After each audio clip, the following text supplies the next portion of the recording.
Notice is hereby given that the Board of Directors of the Green Mountain Water and Sanitation District of the County of Jefferson, the State of Colorado, will hold a regular meeting at 6 p.m. Tuesday, November 8th, 2022 at 13919 West Utah Avenue, Lakewood, Colorado 80228. This meeting will be held for the purpose of conducting such business as may come before the board. This meeting is open to the public. Virtual meeting option for those who may not the district participating by a video/conference call. To attend, please go to https://us06 web.zoom.us/j/895-533-225-776, or you can call 669-900-6833 and enter the meeting ID 895-332-5776. To troubleshoot issues with the connection at the time of the meeting, please follow the link https://support.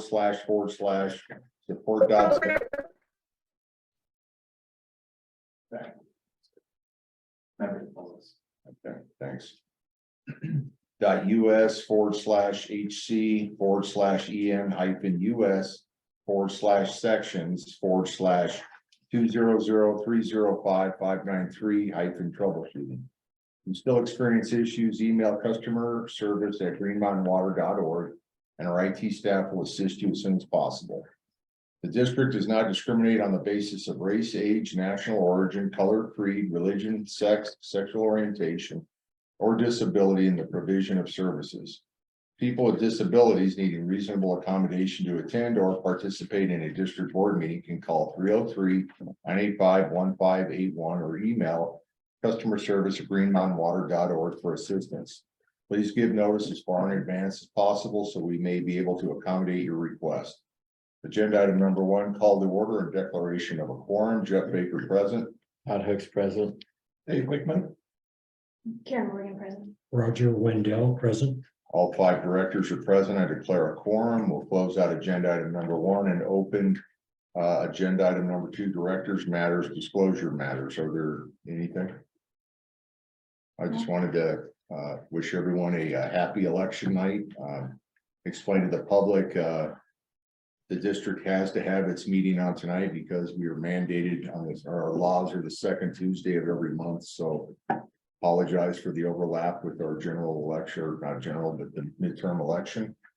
And also want to give wishes out there to all veterans for Veteran Days this week. And do we have veterans working in the district? Yes, Adam Elliott is Air Force in the Air Force. I think he's still in the Air Force Reserves. Who else? Do you know anybody else? Yeah, wow. We doing anything on Veterans Day for them? Or No, we can't write that down. be nice. I mean, if you said something out there, I'd like to, if I could remember something up anytime. Probably good to note we have veterans on the board as well. How many veterans do we have on the board? 3. 3 veterans. Okay. Well, happy Veterans Day. Thanks for your service, everybody. Thank you. All right, I'm going to close agenda item number 2, open up agenda item number 3, approval of additions to and deletions from the agenda. Do we have any of those 3? Yeah, I'd like to add something. Can we make a official public hearing on the budget?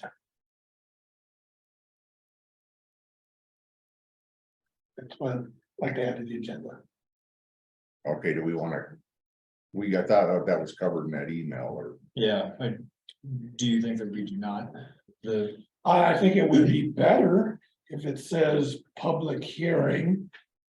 And in that public hearing, we invite people to participate.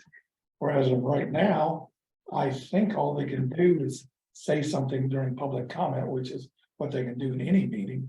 And that seems to not emphasize the nature of the public collaborative process. So most other organizations will have a public hearing. And so I would say, let's have a public hearing. Well, the budget hearing is going to be the December meeting. Public's certainly welcome to provide their input. Do you have something more specific in mind for what that public comment looks like? No, like I said, think we need more the better, you know, and 2 times I think is probably better. And as far as the public hearing at the actual vote, it's a sort of thing where you go to a council meeting and the first time you hear about what's going on, and then 5 minutes later, you're voting on it. Well, for the people in the public that haven't been going to all the meetings and following this sort of stuff, that's rather disconcerting. And so and I would like to hear the public input now. And then that's a guide to what we do in December. And like I said, I think more is better. And, you know, I don't know if it's legally required any more than what's on there, but I don't care if we shut the door. That outside door. Just for noise. I just keep hearing things out there. Yeah.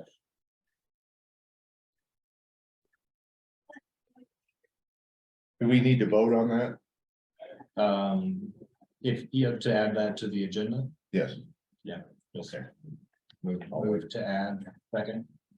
my new phone, I got it delivered as I was closing the door. Well, you have to create a motion then. okay, Is this adding to the agenda or are we talking about it later? This was an adding to the agenda right, item. right. So right. if you would like to add it to the agenda, yeah, is that what the motion is? Okay, do we have a second?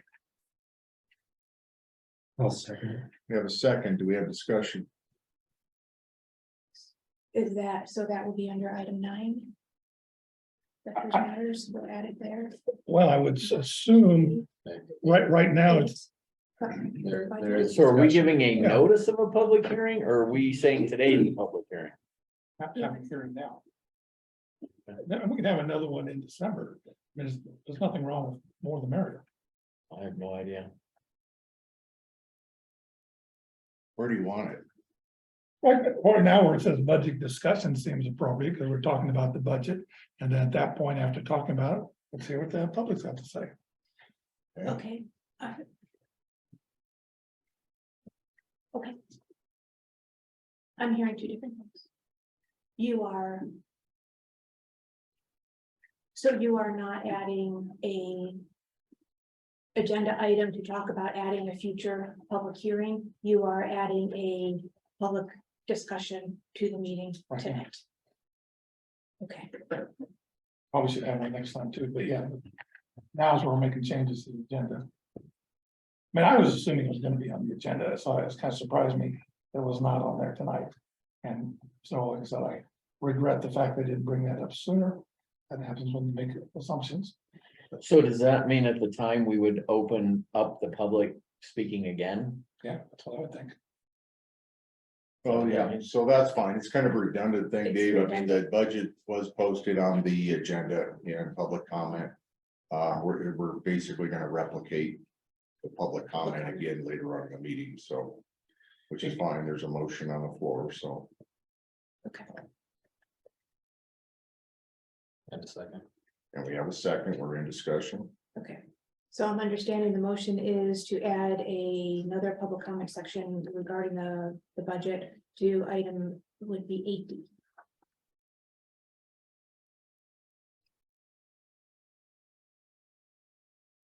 Would it be before or after? 8C. Right now, it's a budget discussion, and I would just say, that above public, instead of discussion, it would be public hearing. Can't do that because we are discussing it, the board needs to discuss it. I would rather not have a free-for-all discussion. Right now, after we've just had two meetings on hours of discussion, that would be. The board had got to, so I would be open to having another comment session, if you would like to do that. Before the board discusses it, but I don't know about having public and board discussion at the same time, Is there like, 8A, No, so maybe 8C, I it, think. And then it would be like Board after discussion, B or D. I thought it would be 8C. What's the other alternative? I think it's either adding in before or after. the Oh, discussion. yeah, kind of good. because the discussion okay. is for the board. Okay, yeah, okay, I guess it would be C, See, and then this would be D. Okay. Yeah, okay, I see the point. So what's the clarification, D? So we'll have public comment on 8C and move discussion of draft budget to. All right, Yeah, thank you for that clarification. any further discussion? Call for vote, all in favor of the motion, say aye. Nay, We have 4 ayes, 1 nay, Director Hooks nay. Yeah. All right. Any other adds or deletions to the agenda? Yes, I'd ask for. Discussion regarding this young case to be added to the executive session. Was that a no from you that it didn't get added, or did we just get missed because I had a couple of things? I didn't say no. I think I said. I would be ready to discuss it. Okay, so then with that being the case, then I would like to add. Discussion on this young case to the executive session being 11D. There needs to be a motion. So moved. Okay, second, I'll second discussion. All in favor of the motion, say aye. Aye. We have 5 ayes, 0 nays, so we will be adding the young case to the executive session. That'll be executive session B. Thank you. Any other further additions or deletions to the agenda? Nope. All right, I'm gonna close agenda item number 3 and open up public comment. Agenda item number 4 for past motion of the Green Mountain Water and Sanitation Board of Directors, May 11, 2021. Members of the public wishing to address the board during the public comment period are asked to keep the comments civil and related to the items in the agenda or to the conduct of district business. Members of the public wishing to address the board will be recognized by the board to maintain proper decorum. Since the Green Mountain Water and Sanitation District Board values your input, we always offer additional opportunities for the public to provide comments by using the district's email system or by phoning into customer service in the event that they do not get on during the meeting during the period set aside for public comment. I wish we changed that. It's kind of a weird way to say that. Okay, so I'm gonna open up public comment. Do we have anybody in the room? Okay, let's start there. All 3 want to speak tonight? Sure. So it'll be 1, 2, and 3, 5 minutes each. Go, you're on it. Okay, my name is Terry Larson. I'm a director with Water Ridge Metropolitan District. FRMD is what we call ourselves. I just have 2 items for informational purposes only, and both are related to Solterra. The first item may be on your agenda tonight, I think it is, regarding the filing 21 at Solterra, the sanitary sewer. Our district engineer did do a red line on the sewer drawing. He did submit those comments to Ware Malcolm, who did the design work. And I've also provided a copy to Jeff. And so I just wanted to know that we had done that. The second item is an awareness item. Just so you're aware, FRMD is in the process of preparing comments on filing 21 major site plan and plot plan, and we'll be submitting them to the city of Lakewood shortly. We have some concerns. I just want you to know that we're doing that. Okay. Thank you. All right, thank you. All right, Dave, you're up. Okay, thank you.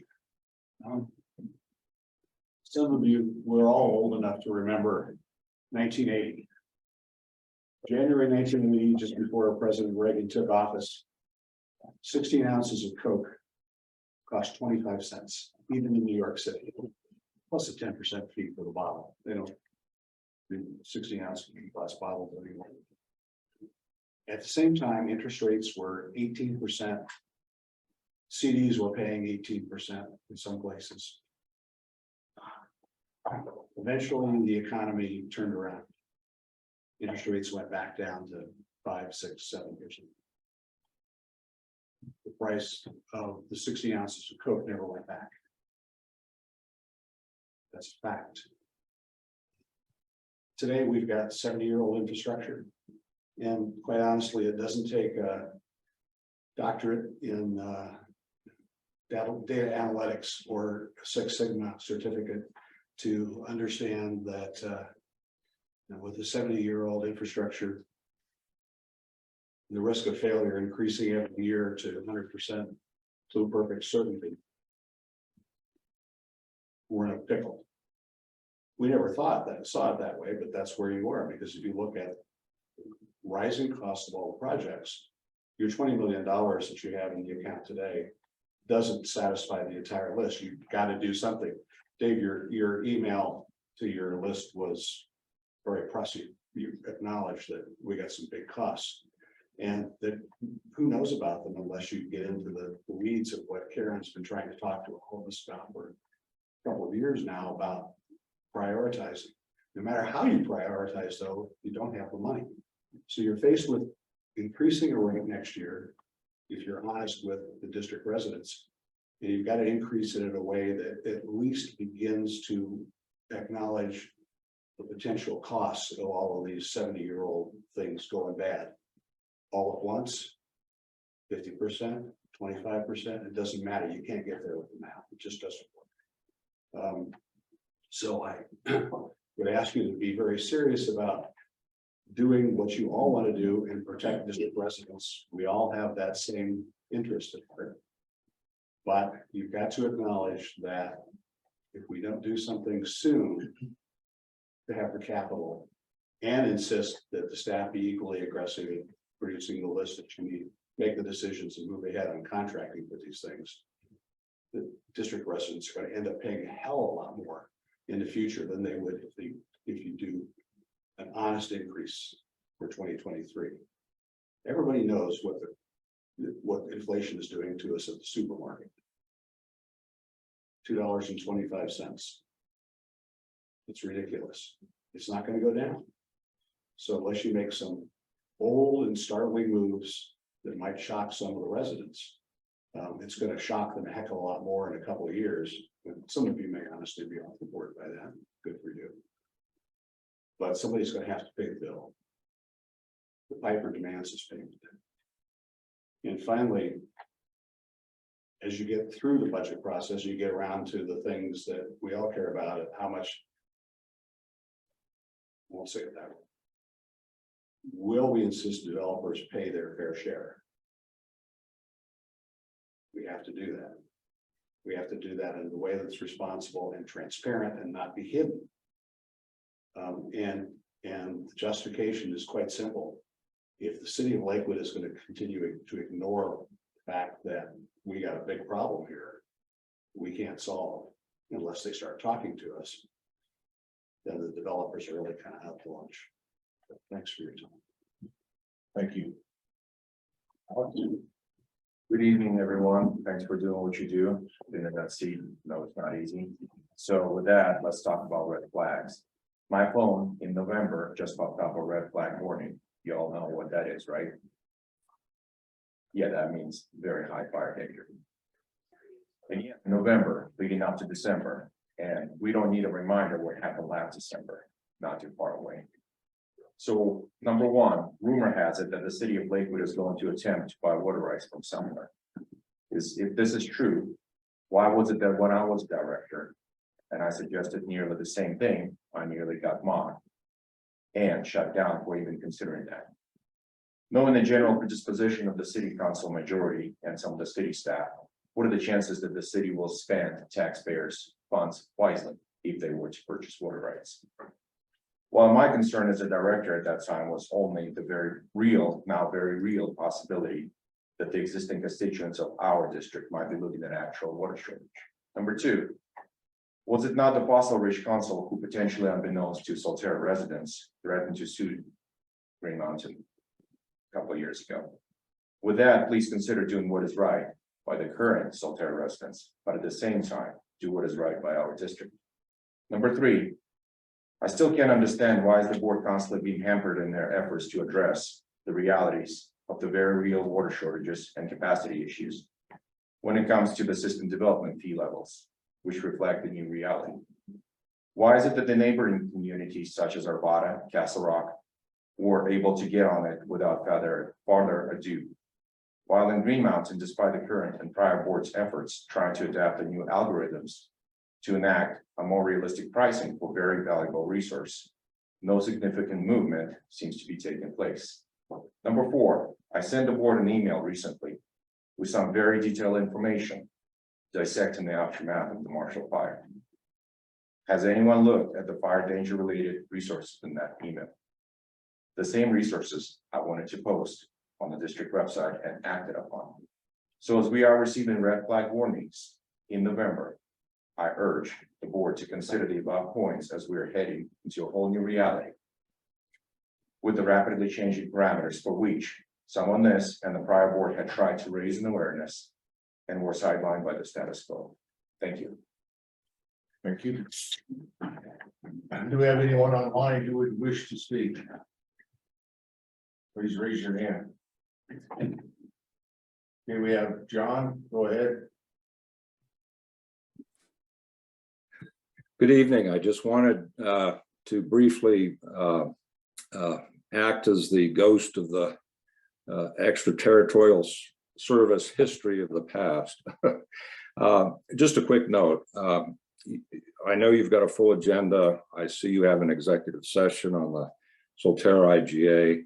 I just wanted to call attention to the fact that review of the minutes of July 10th, 2007 and August 28th, 2007 indicate that the extraterritorial service was provided to Solterra without a public hearing, without amending the service plan to provide service outside your territorial boundaries.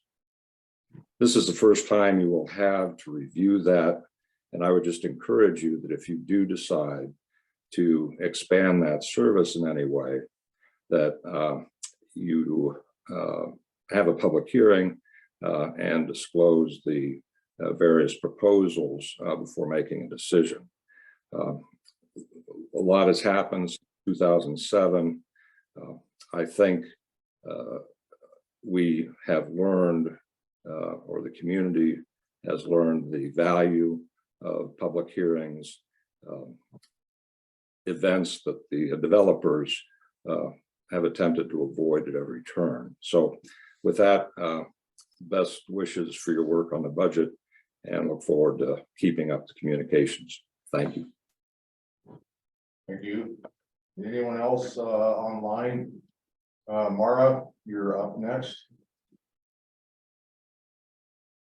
You got a meter? I got unmute. Good evening, all. I'll make this brief because Dave, Alex, and even John from Maine have said what I have also said many times before at previous meetings. And in speaking with the constituents in the last couple of months about our new budget and about tap fees and about pending infill developments on Union and 59 acres, brownfield, et cetera, no one understands why Lakewood still hasn't brought into alignment our tap/development fees. We are, as has been said, at 80 to 100% capacity, depending on the line. We have a valuable decreasing resource. Every other suburb around us has responded according to the changing environment and the economic realities. And month after month after month, we keep going in circles in the Green Mountain District meetings, talking about this, but never seeing an appropriate increase to reflect what other suburbs have done, what other districts have done, what our resources are, what our capacity is. So I'm echoing once again what I hear and what I share and what I'm feeling from other citizens, what Alex said, what Dave said, and what John said. And I urge you to take action now. Thank you. Thank you. Anyone else online wish to address the board? Okay, going and gone. Public comments closed. I'm going to open up agenda item number 5, approval of the minutes. I motion to approve the September 13, 2022 regular board meeting minutes. I have a second. We have discussion. No further discussion, call for approval of the minutes. All in favor, say aye. Aye. Aye, all 5 directors said aye. The motion is passed on the approval of the September 13th, 2022 regular board meeting minutes. I will close agenda item number 5 and open agenda item number 6, district manager report. Yes, we could do it briefly. We don't have to pull it up if you don't want to, because it's up to you guys. So is there any questions on it or anything? I have questions. Okay, Yep. we can pull it up.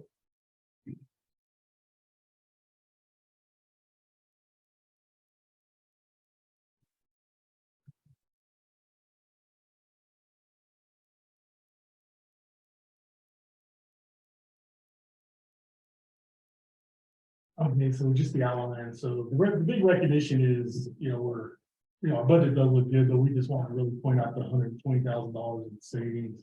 That outside of other savings we have done, which is real dollar amounts. So that was a big recognition. It is budget time. And then the next is just the typical dashboard.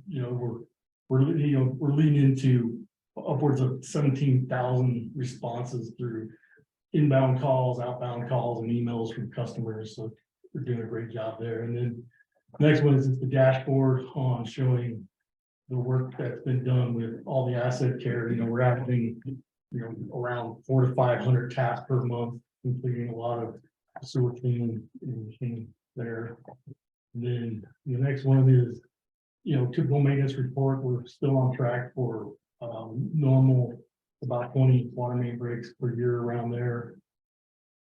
Shows the number of tasks. And then next one is project management. We are working, Merrick is working with the city of Lakewood for the design of the barricade and crossing. The city of Lakewood looked at the comments from Merrick and replied back, and then the contractors mobilizing the cure in place pipeline for Bear Creek, so that's being mobilized. And the Kipling sewer line that is on BidNet, so and we're handling the bid on that. So after the bids will come straight to us, and you guys will see the bids on those. And we are working with JVA Engineering. We're going to work more with JVA Engineering on both approval drawings and project management. And then we're looking pretty good at operations, and so we kept the district manager report short because of the. Thank you. Can you go back to the maintenance? Yes. Any more details on the main breaks? Well, yeah, so I think Austin's online, he talked specifically, so we, in our last district manager report last month, we're looking at a lot of main breaks are the cast iron pipes, and it all revolves around, the install between 40 to 70 years ago with the type of corrosion where, we are facing soil corrosion on the outside, which eats up the cast iron pipe. And we are facing a lot of ground movement and shifts that causes, brittle cast iron pipes to break. So that's where we're at with those. And if Austin has anything to add to it, he can. Yeah, just if you have anything specific you needed, Karen. No, that's good. Thank you. So that's when we kind of overlapping topics, but I was asking about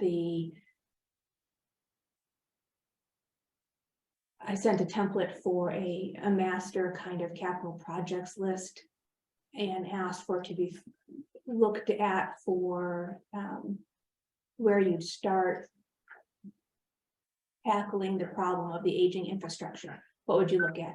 And so that kind of answers that question, and probably that is something that you all are already doing.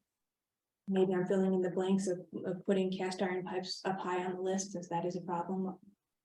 Yep, we're watching cast iron pipes and just the typical, like when we get down into the ground on those breaks, like we said before, some cast irons in flawless shape and others is worse, so we take that into account too with those. But yes, cast iron is more of the older stuff that is more vulnerable to breaks. So Excellent, thank you.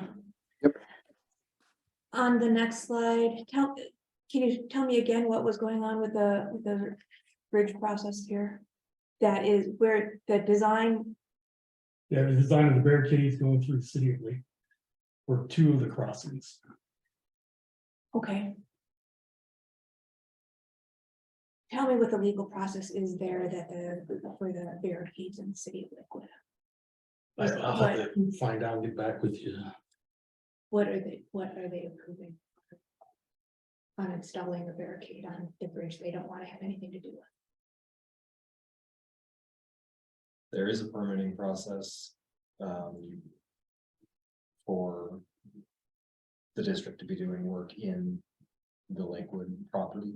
Okay, And I believe that they are also approving the structures. So I don't know if this is disambiguated from the structures and the barricades, or if those projects are joint at this point.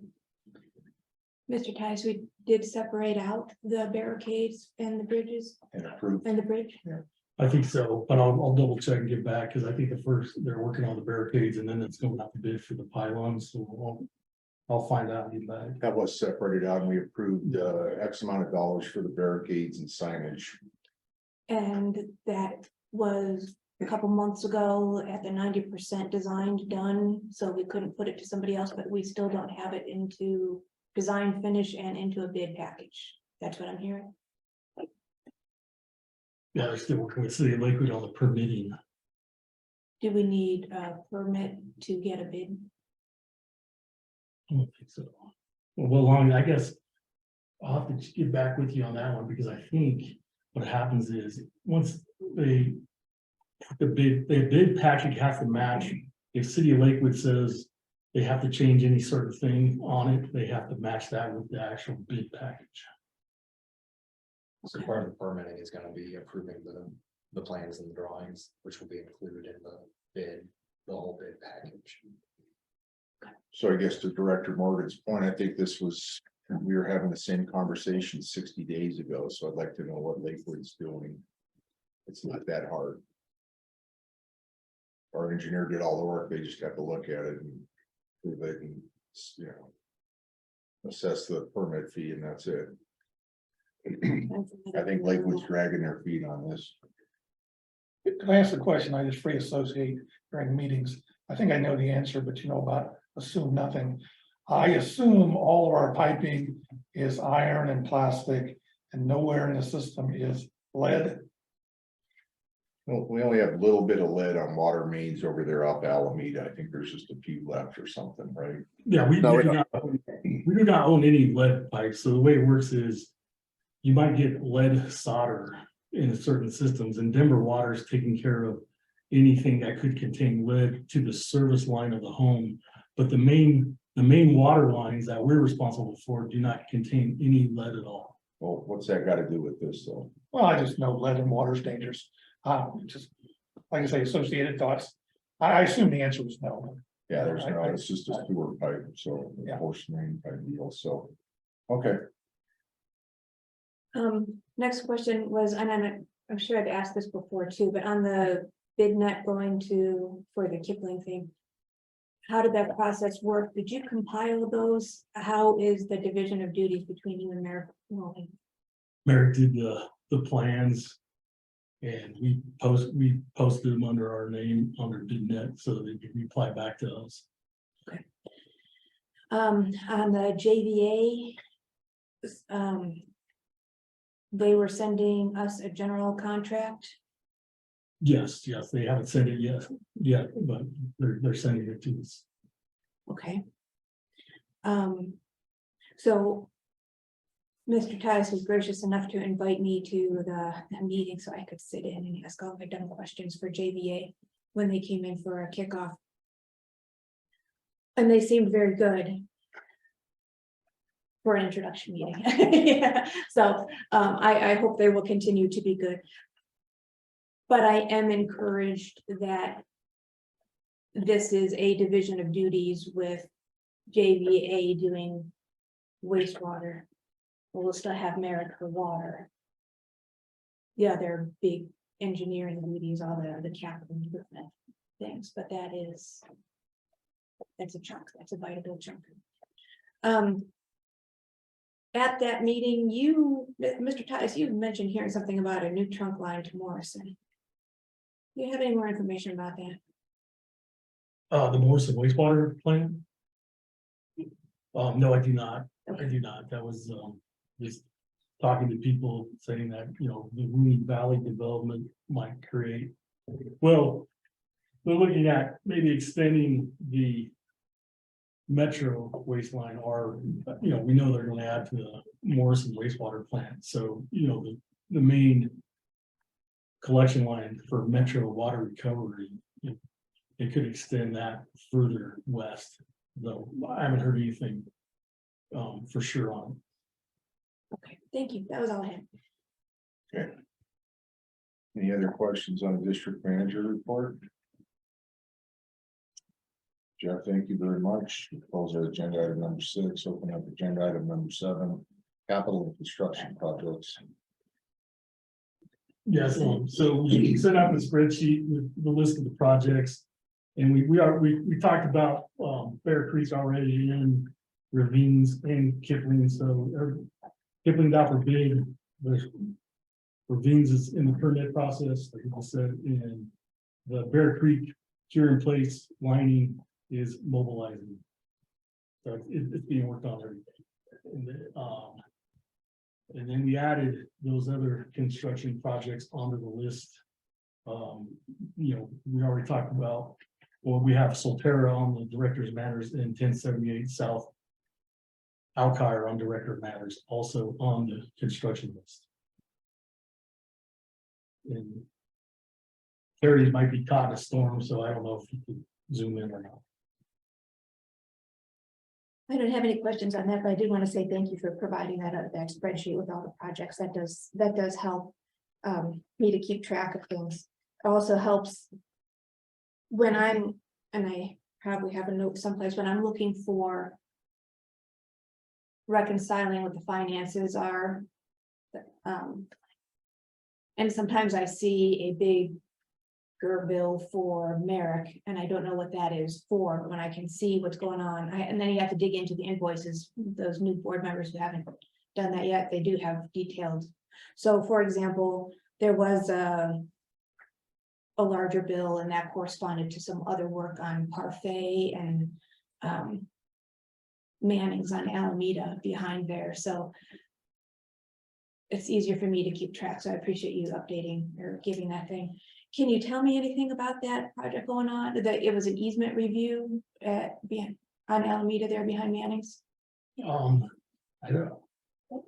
I'll turn over to actually Austin. Do you know about that one? I do not know. That could be. That's not part of the Alameda sewer line, is it?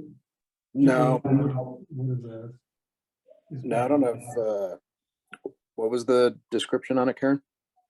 It just said easement review.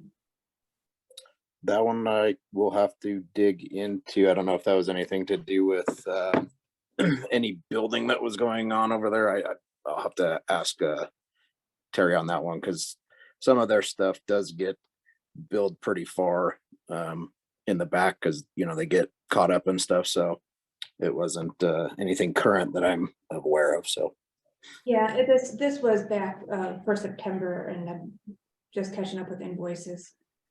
So that, and then there was another reviewing the plat on Parfait.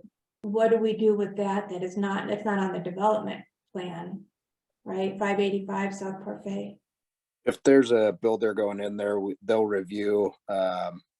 They do all that, we'll pay, and then the developer reimburses the district for that.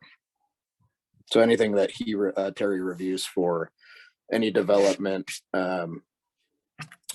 we bill, and then they reimburse. Right. So that is something that is potentially getting built out that we need to have on our radar on that construction project list? That 585 was just a house that it goes a lot being split into the 585. Split like an ADU? Yes, I believe so on that one. That, yeah, that, I think they're building a whole nother house. On, Okay. yeah. they Sorry, split the there's a property, they're couple built- I think they're building a whole nother single family home on that, split the lot. I got you. Okay. yeah, sorry, Josh's mic isn't working, but he was filming. It's a single family home that was getting put in on there. Then they were review, the other Alameda one was a review on an easement for a gentleman that wanted to build a garage. Or I think on the, it was either a garage or a house on that, but he was getting close to our easement, so we needed to see where that easement was actually at. Okay. Sorry about that. No, it's good. And that was a little while ago, so I appreciate you finding out and thank you. So that, your thing on parfait, on that billing for Merrick, so that's $6,500. Is for parfait, review the plat and legal. 10940 West Dakota easement Yeah. and 1078 South Alkire, the Federal Center Station. So there was like a lot of things. There was a lot of things, yeah, so I like to look at the details every now and again, but that does say, I mean, we. As everybody here knows, we are doing infilling and upbuilding even on residences, let alone. big Well, apartment. So with that being said, are those, any of those like contractors, stuff we're doing for them with Merrick? No, they're just, Going on, since like you said, is, they're gonna approve it they'll be reimbursed. yeah, those other ones are just ADUs adding on. Or building another single family home. I believe the one on Parfait was the lady owned 2 lots and was giving the other half of the lot to her son to build a house on.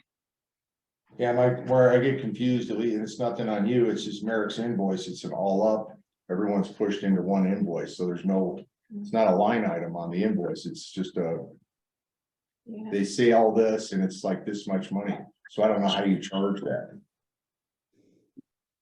They break up Um, generally on the invoices and they keep track of what needs to go where. Who does? Merrick does. It's not on this invoice.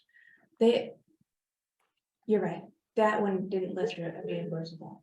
So reimbursables are different, I think it's. They are not billing. For those development reviews. Seems like we are paying and then they have to pay us, right? And I understand that, I get all that, It's a it's little just, bit. I don't know how you break it out here, because it's just like you got like. There's 6 things that are being billed on here, and there's no line item for like Parfait or Dakota. So like if we're charging it back, 6,500 was 2,000 parfait, was 3,000 X was. Yeah,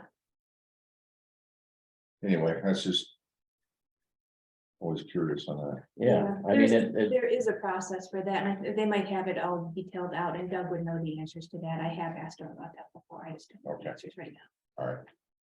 All right, do we have anything else on capital and construction projects? I wanted to ask Mr. Tice what he thought of the last meeting at Bear Creek about that. You said things were going well for the curing place. Yeah, so we have Sam out there doing a lot of GPS, GIS work, and the crews are mobilizing, but I talked to Austin and Josh about the actual materials are behind schedule for that project. Austin, you got anything to add to that?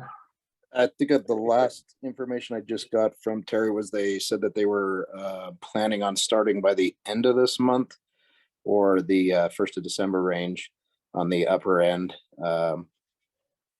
for kickoff to that. So we had sent over some GPS coordinates of the manholes through the golf course, and they had some issues opening up that file. So Sam got another version over to him. So that was just part of their stuff for measuring manhole to manhole for exact measurements on liner material. Okay, thank you. All right, any further questions? All right, we'll close out agenda item number 7, open up agenda item number 8, financial matters, Todd. Well, I reviewed all of the the operating expenses, also the unaudited financial, those reports. So I would make a motion that we accept the October, November monthly operating expenses, and a separate motion that we accept the October 22 unaudited financial investment report. Second, Okay, we have a second motion and a second. Do we have discussion? No discussion. All in favor of passing or approving the October 2022, November 2022 daily monthly operating expenses and expenditures with the October 2022 unaudited financial investment report. All in favor, say aye. Aye. Aye. We have 5 ayes, 0 nays. The I do have a question, even though I didn't have it discussed, that there was a note in there that we don't have any invoices from Gessler Blue. Mhm. Do you have any idea if that is because things are on a pause, or do we need to bug them for invoices? There at least was no work in October. I don't know, there may have been a little bit in September, but, I think we're behind 3 months in invoices. We haven't gotten anything. there was work in August. Okay. So, Mr. Tice, maybe that'd be another reach out, Yes. catch up on the invoices.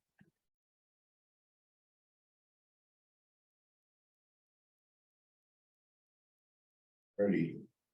All right, we'll open up discussion. Are we? We now have public comment. We're going to open this up to the public, same rules. On the draft 2023 draft budget. Is there anybody in the room that would like to talk about the budget? Nobody in the room, anybody online, raise your hand if you would like to speak.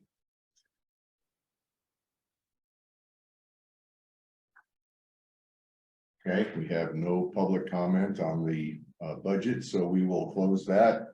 And we will open up the agenda, financial matters, subset D, which is now the discussion of the 2023 draft budget version 2.2.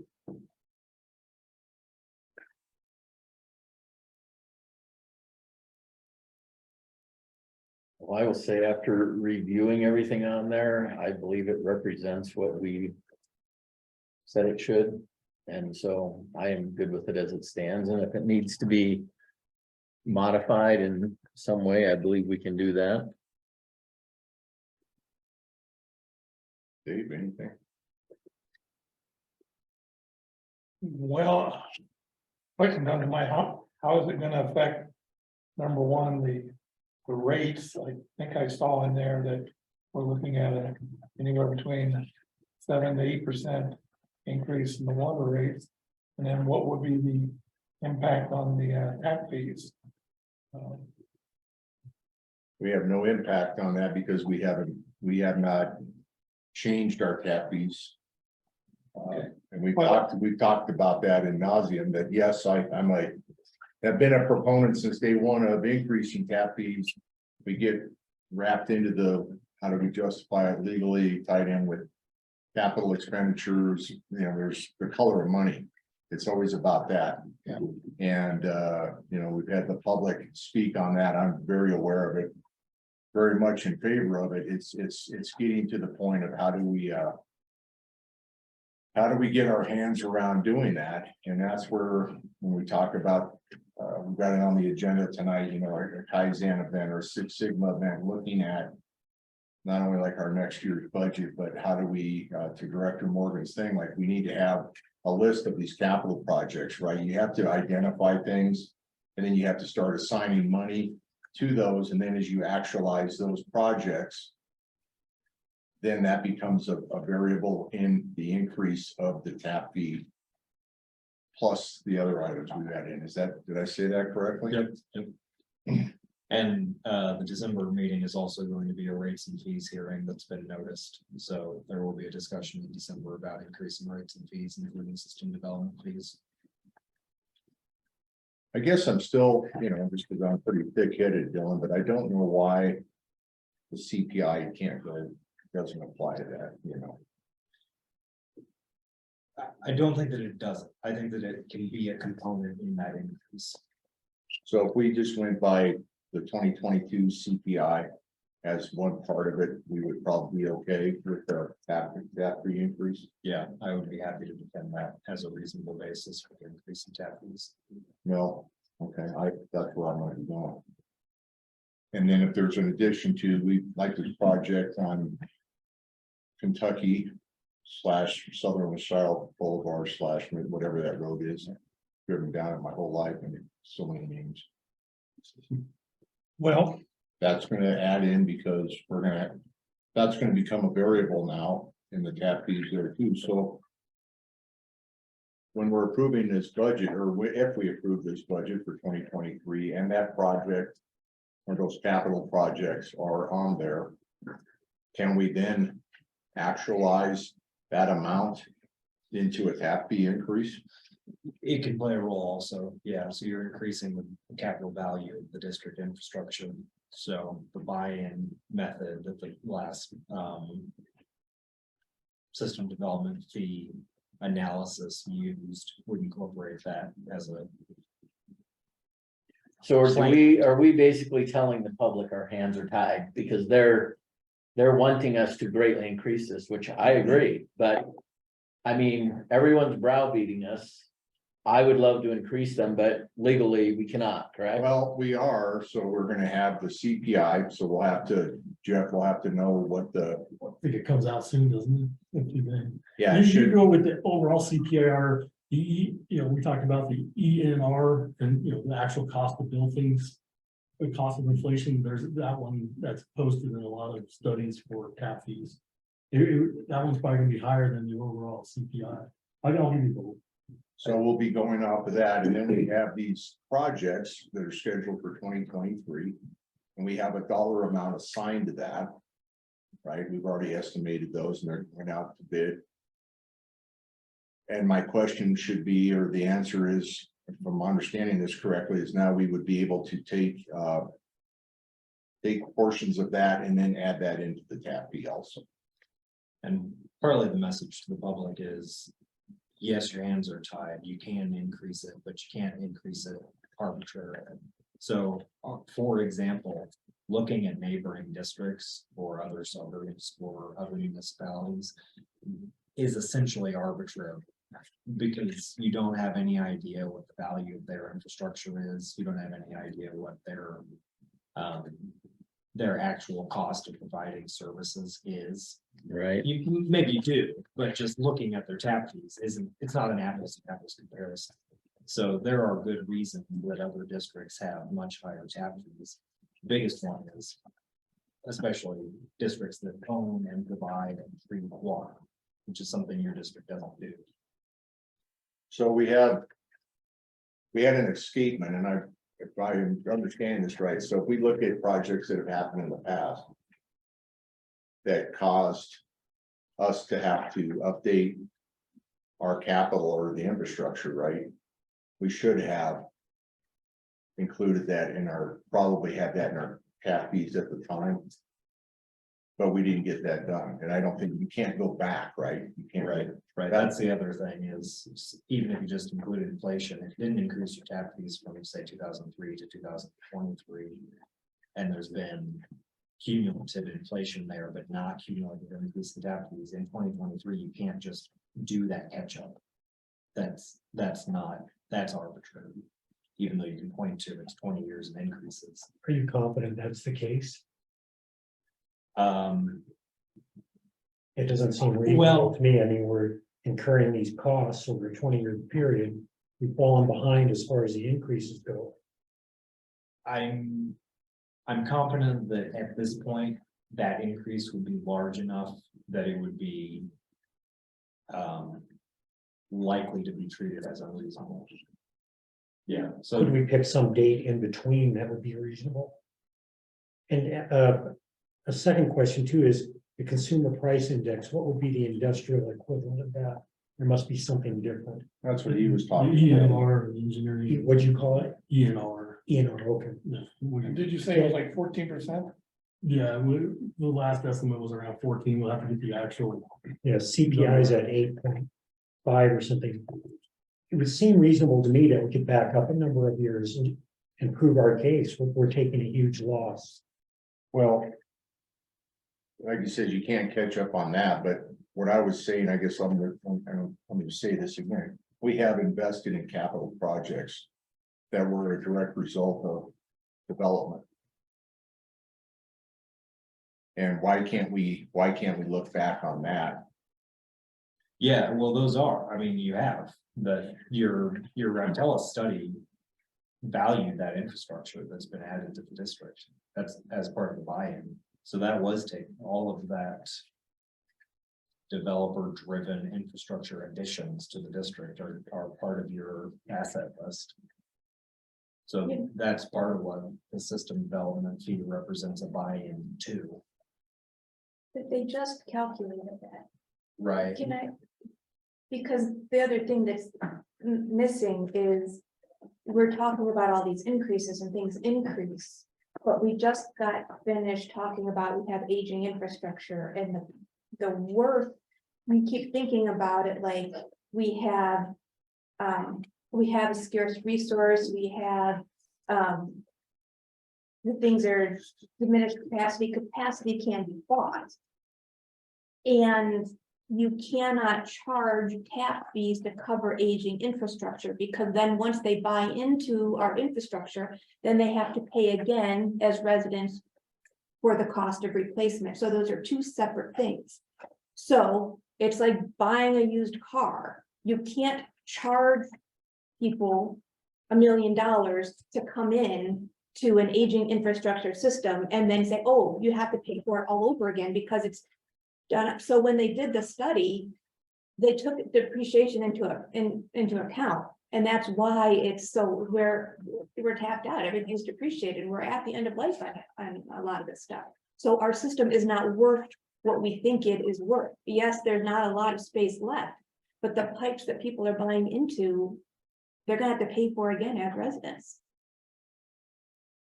So Chairman, can I ask a member of the audience, Alex?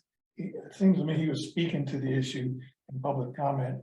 Could you elaborate on that issue? Because I wasn't sure I was following everything you were saying. And now that you're hearing how this conversation is going, do you have something you could add to this? If that's okay with the board. Acceptable? I'm fine. I think we already had public comment and you already made it. So like I said, I like to stick to public comment and public comment, but since you invited. Just really briefly, I do believe that, for example, Director Baker has specifically been asking for an algorithm to be calculated, as Mr. Woods had alluded to include things such as CPI and or other engineering inflation factors, which have been referenced in the past, and other, if I would call them currently undefined variables that should have been included in the pricing algorithm.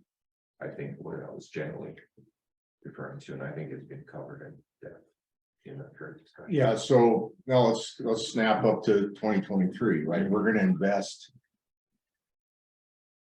how many million?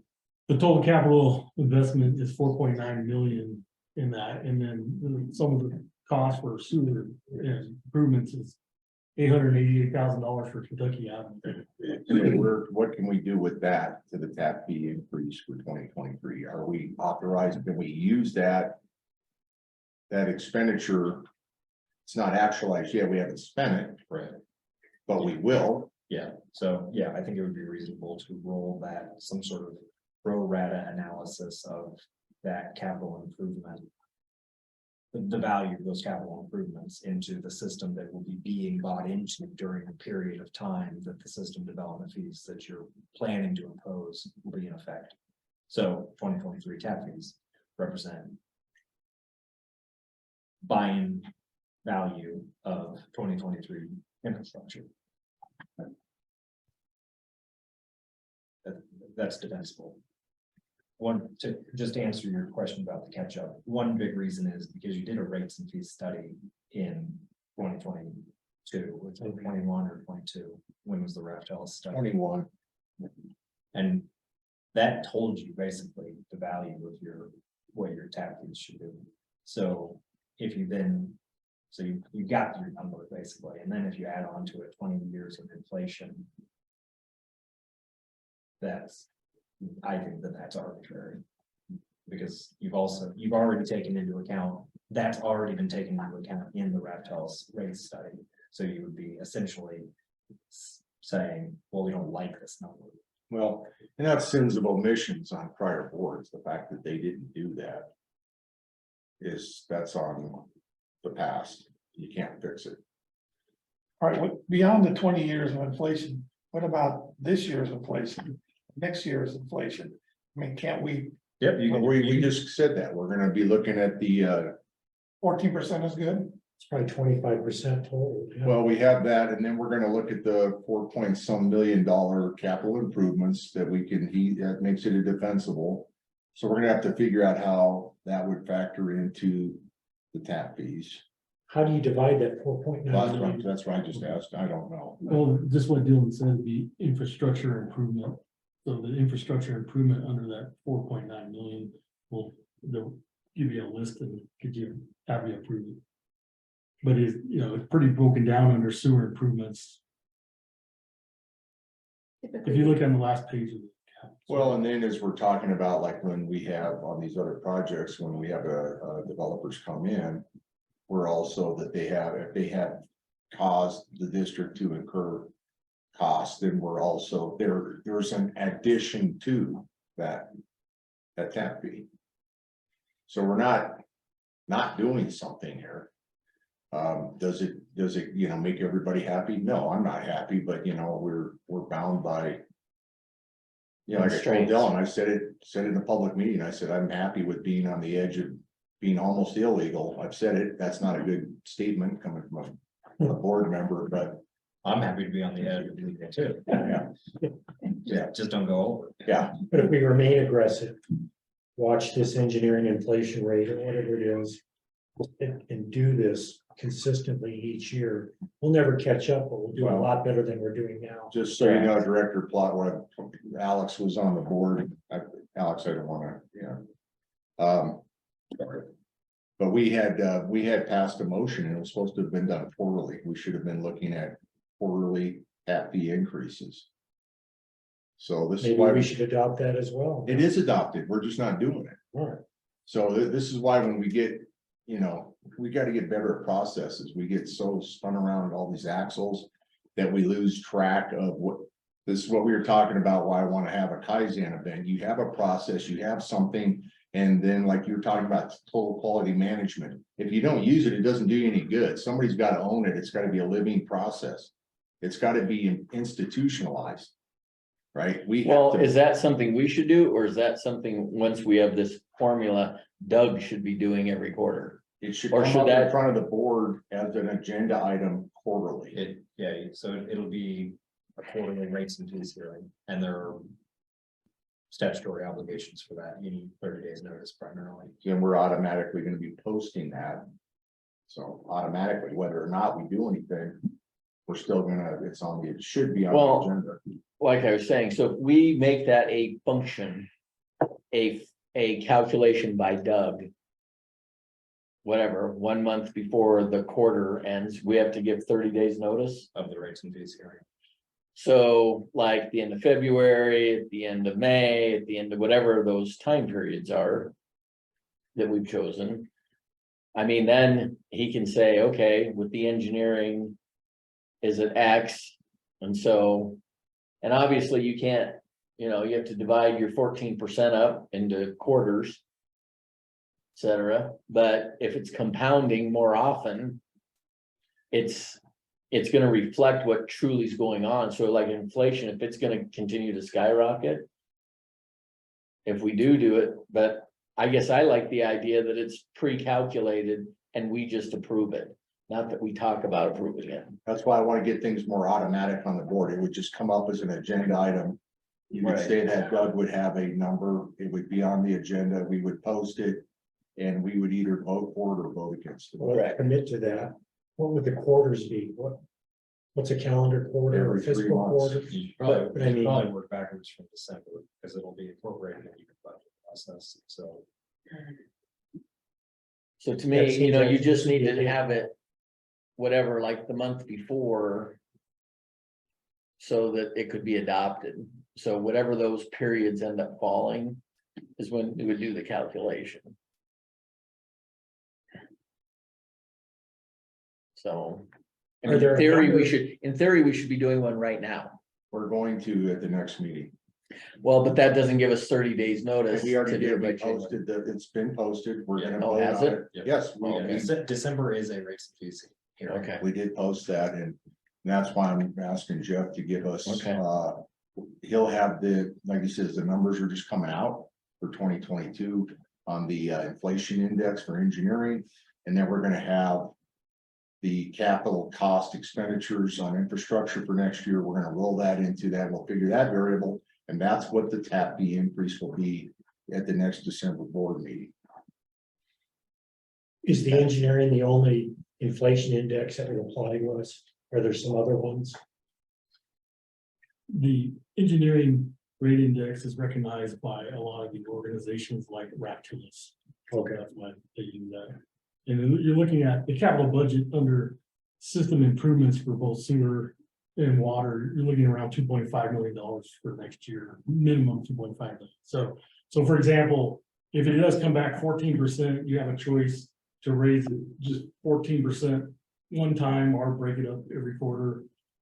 And then, Well, so yeah, I know, and then we use the 2.5 million to say, okay, if anybody comes back and say, yeah, in 2023, we had to do $2.5 million worth of infrastructure improvements. so I know Alex is getting the answer there, but I don't want to keep letting people chime in, but I know what his question is.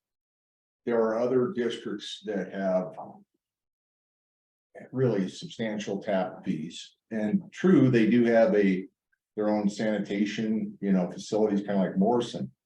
But if you remove the cost of that, there's still this big delta that somehow they just jumped all their rates up, and we need to know what the hell they're doing. I think see, I'm reading his mind, been together tonight. You might reach out to those districts and ask for copies of their rate studies. Well, and I think that's Westminster. No, Arvada, so they're at around 50,000, I think, for a tap fee. Like I said, because they have their own, some of their own stuff, I get that, you remove that out of that tap fee, because we don't maintain a waste treatment plant and, certain But in things. effect, we're paying for it anyway. Well, you're paying for a service, that's the Metro Waste and Denver Right. Water, For which there are also system development fees. right? They pay- do tack that on. Right, so your system development fees. From the developer's perspective, or from the tap purchaser's perspective, are really double what you think they are. Because they're also paying the Denver Water and Metro. Well, so if you do that, so if you look at our tap, 7,000, Denver Water, 14,000. We're still a long ways off Oh, of yeah. 50,000, and that's what, well, I guess we want to know, how did they come to their number? And we keep asking that question, and with maybe some of these engineering things, or Jeff, enough people in the industry. I know Karen, each one of us have taken a run at this. I'm going off the tracks here, but I think it's worth talking about. So Platte Canyon Black Canyon, Water and Sanitation District is very similar in size to us, and here's the problem. When we're talking about the infrastructure crisis, and it is going to be a crisis, or is, they're about equivalent size and everything, and their tap fees are, similar to ours. They're screaming that they're going to have to do bond issues because they don't have the money to capitalize their infrastructure. I mean, they're already like, their directors are like, what the hell are we going to do? And we're trying to avoid floating bonds or whatever, so this discussion of what we're trying to do with service fees, the discussion around tap fees, the discussion around what developer, when we say they should pay their way, we should absolutely make damn sure that they are paying their way when they tie into our district. Those are the three things that I am focused on. Yeah, we're certainly committed to that, philosophically. But Arvada, for example, I don't know any specifics, but I suspect they're way ahead because they've been consistent with this over that 15 or 20-year period. Just guessing. Or. I also don't know the specifics, or their infrastructure is 30 years newer and it's much more valuable, much less That's- depreciated. Well, we don't know, but we do know it jumped up a lot here recently. That's what I'm trying to tell you, that it was low and then it went way up. I mean, they jumped way up and so, But a small bit of help for us would be to at least back up to this 2021 report. Seems to me we could add, that 14% along with the rest of this, then divvy it up quarterly and just commit to that, start in December. I don't want to do it quarterly. I want it to be one big swing in December and then. Well, he Well, I'm meant saying the after swing. that. I'm saying the swing going back to whatever this report date was, we could justify that. Well, that was the original intention of it, but we didn't follow our own mandate, so. That's the problem. Related question to Dylan, on this 30 days. 30 days notice, do we have to have like a proposal? Like we're thinking in terms of having the tap fee go up 25%, that's the No, proposal You don't have to provide notice of, of what you're thinking. yeah, you just. I just say we're having a provide notice of the meeting. hearing. Yes, And so they come in, we propose to increase rates. But in theory, if you're listening to the meeting and you're concerned about that, you're literally hearing these numbers. And so you take 14%, $4 million, you're probably gonna get a rough idea of what that is gonna look like. I know this is gonna sound funny, but being fair to developers, what am I saying? They're not following all these meetings, hopefully, and all of a sudden, the notice comes out that, oh, the December meeting's gonna increase the system development fees, the tap fees. I have no idea what they are. They just show up over here and try to give their input. And I'm kind of wondering, is that fair to them and everybody else that not giving any sort of heads up as to where we're going? I mean, I don't see any problem with saying we want to do 25%. People come in and say, that's too high, that's too low, and you come up with something entirely different. But at least you started with something.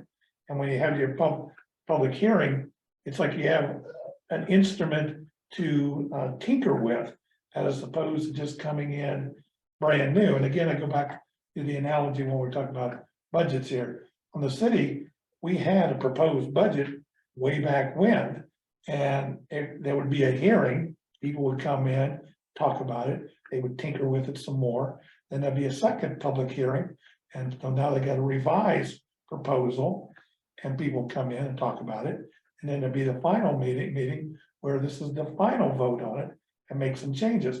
So there were opportunities along the way to do some tinkering along the process. And I saw that that's kind of what the public hearings are. So that's right, have that mindset that you're kind of tinkering with it.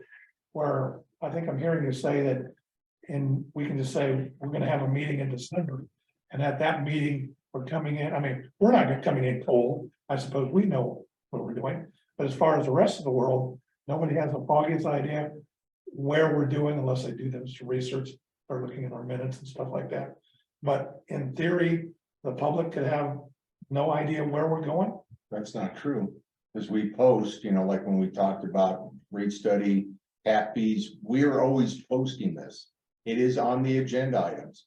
And it is discussed in the public, and then we've had special meetings on this. Okay, well, my question is, when we post that we're gonna have a meeting on the tap fees, that's kind of a generic broad, as opposed to, are we posting on there that we're looking at having tap fees, and the proposal at this point is 25%.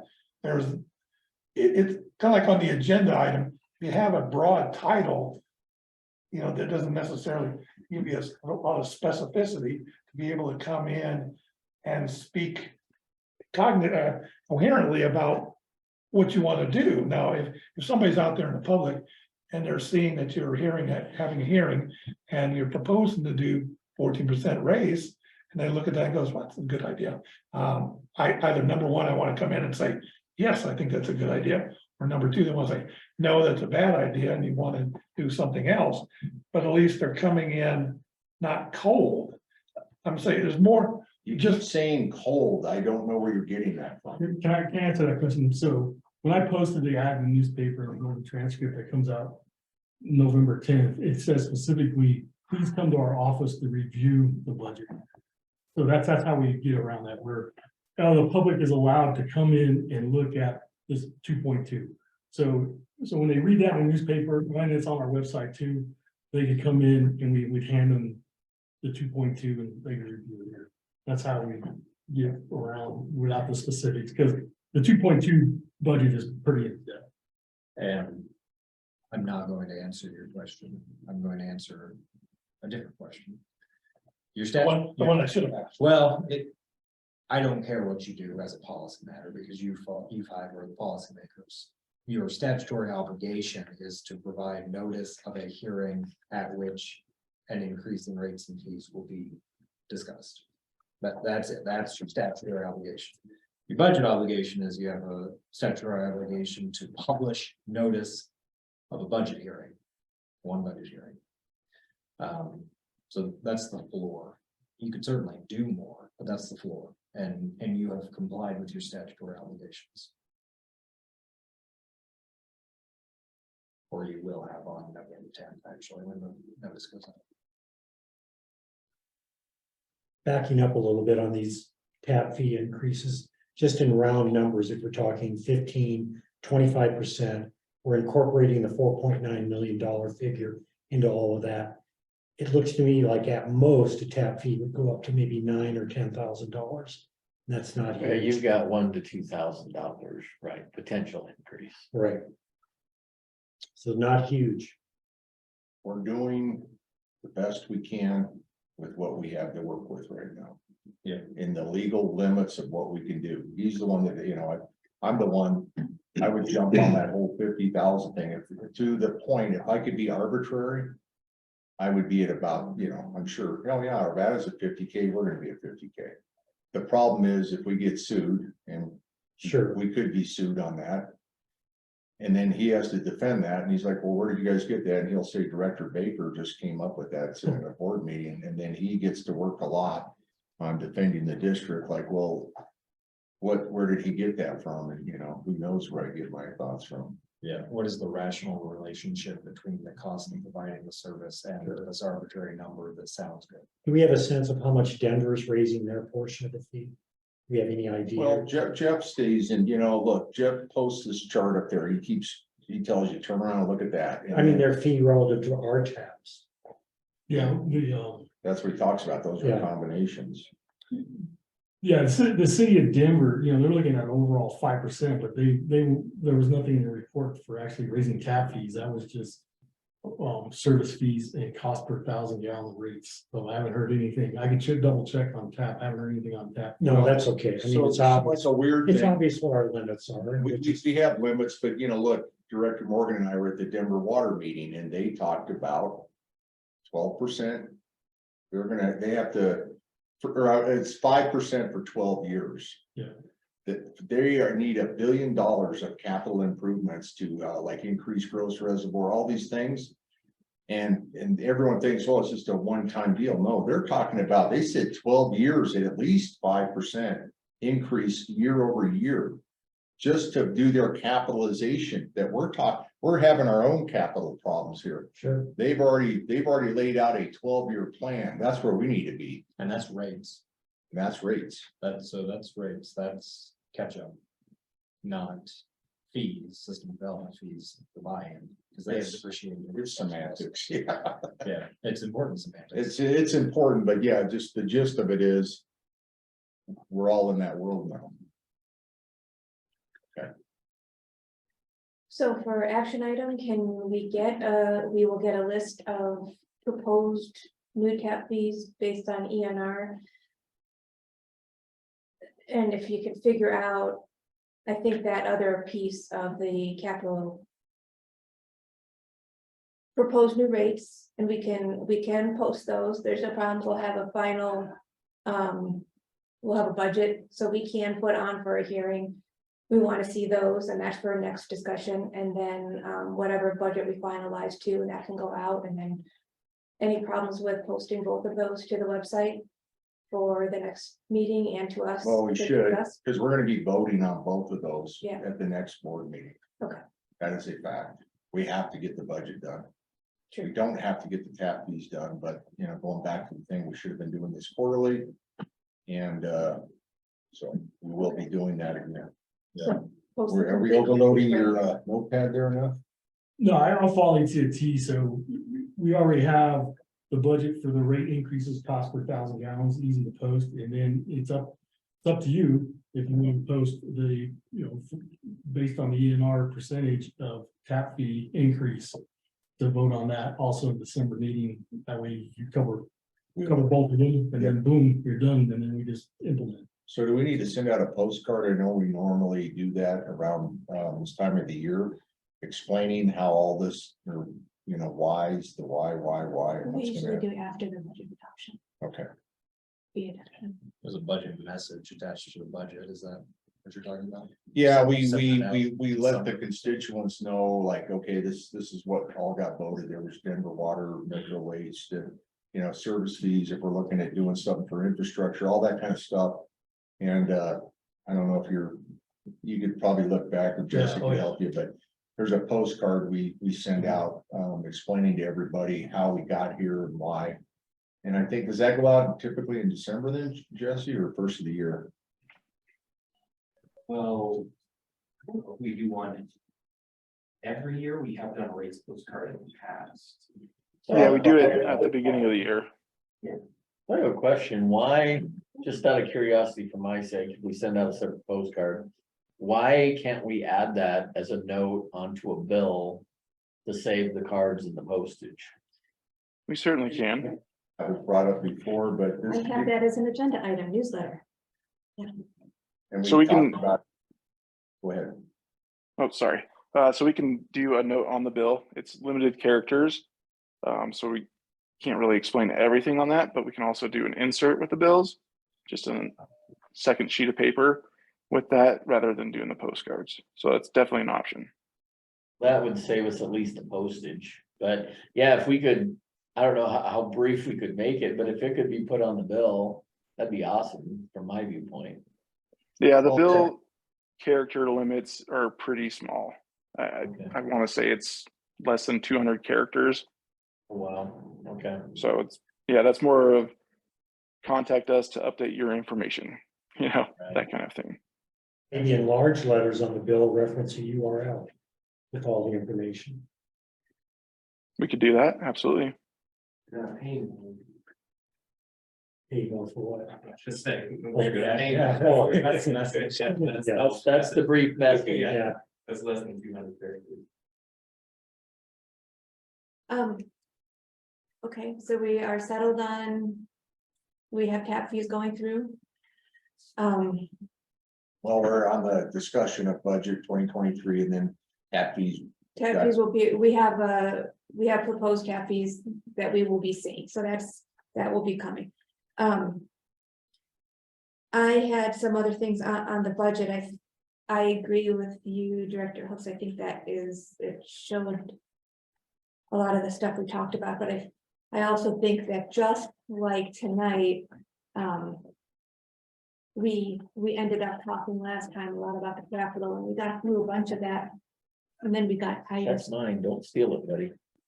So I want to make sure that we go back and revisit the salary discussion for employees. This budget reflects the 4%. We had left that, it doesn't break it out in here, but we kind of said everybody gets a 2%, and then there's like a 2% discretionary. Want to make sure that that is good and thorough with what we discussed. If anybody has any more thoughts to that, do we leave that 2% discretionary? Do we anything else with it? I thought we put that to bed last time. We did, but like I said, we got tired and it was kind of, we're done with this. So I want to make sure, for example, one of my things that I noted is that, did you all see how much the service fee was going up now in this budget? So there will be the rate the rates will go up based on the volume of water, and that's reflecting the capital improvement. This budget, because we did not do that healthcare increase, the increase to the service fee went way down. So we're only increasing 20 cents a month. It's just So 1%, what, 2%? on the note of the service fee, just a question is, would we want, and I don't, maybe Dylan should be here, I don't know, legally, would we want to literally make a separate line item for infrastructure Well, replacement?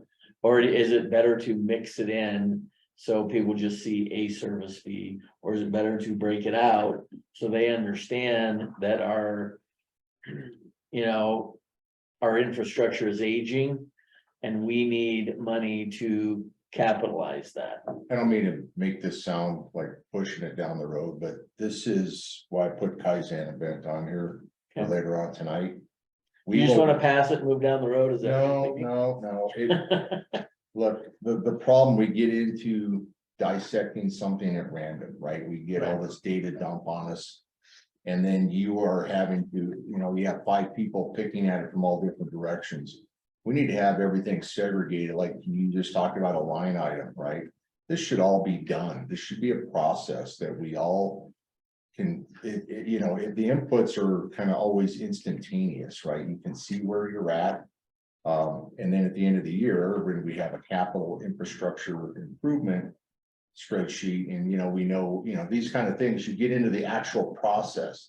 You get into the, like, you have your amount of equipment you have. It's like, how many pieces do you have? How much are we going to budget each year for something like that? It's just not some random, thing. It's like, well, we need this, or you want that, or, this has got to happen. That is not a process. That's a reaction. You're reacting to everything. And the Kaizen event tries to identify and bring focus to each. It's like you take your operation and you slice it into pieces of the pie, and each one of those pieces has a process and framework to it. It should be very simple to look at. It should be very simple to understand. That's why we keep having these, like, what about a line item, or what about this is how we get, I think, sidetracked, lost. Okay. We forget stuff because you have to put so much focus on just random thoughts every board meeting. And I think it just needs to be more into a process. That's just another my evidence why we have to do a Kaizen. I did have a question about employee compensation. Mr. Tyus provided some pay bands a few days ago.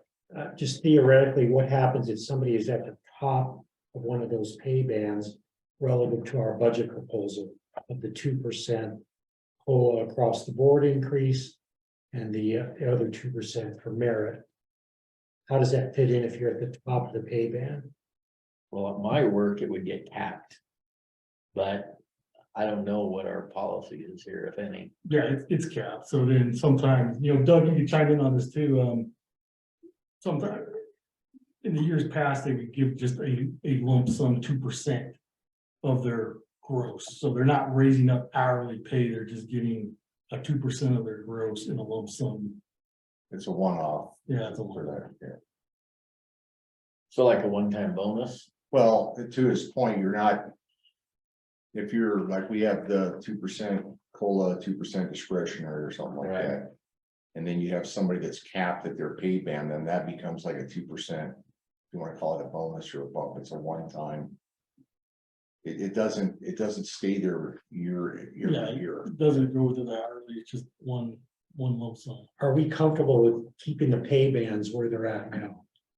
Well, this is why I'm gonna go back into this whole Kaizen thing. There's just so much stuff. We have all these discussions, and it's we get a lot of input from the staff, but it's not segregated enough into a process for me that I can ever understand,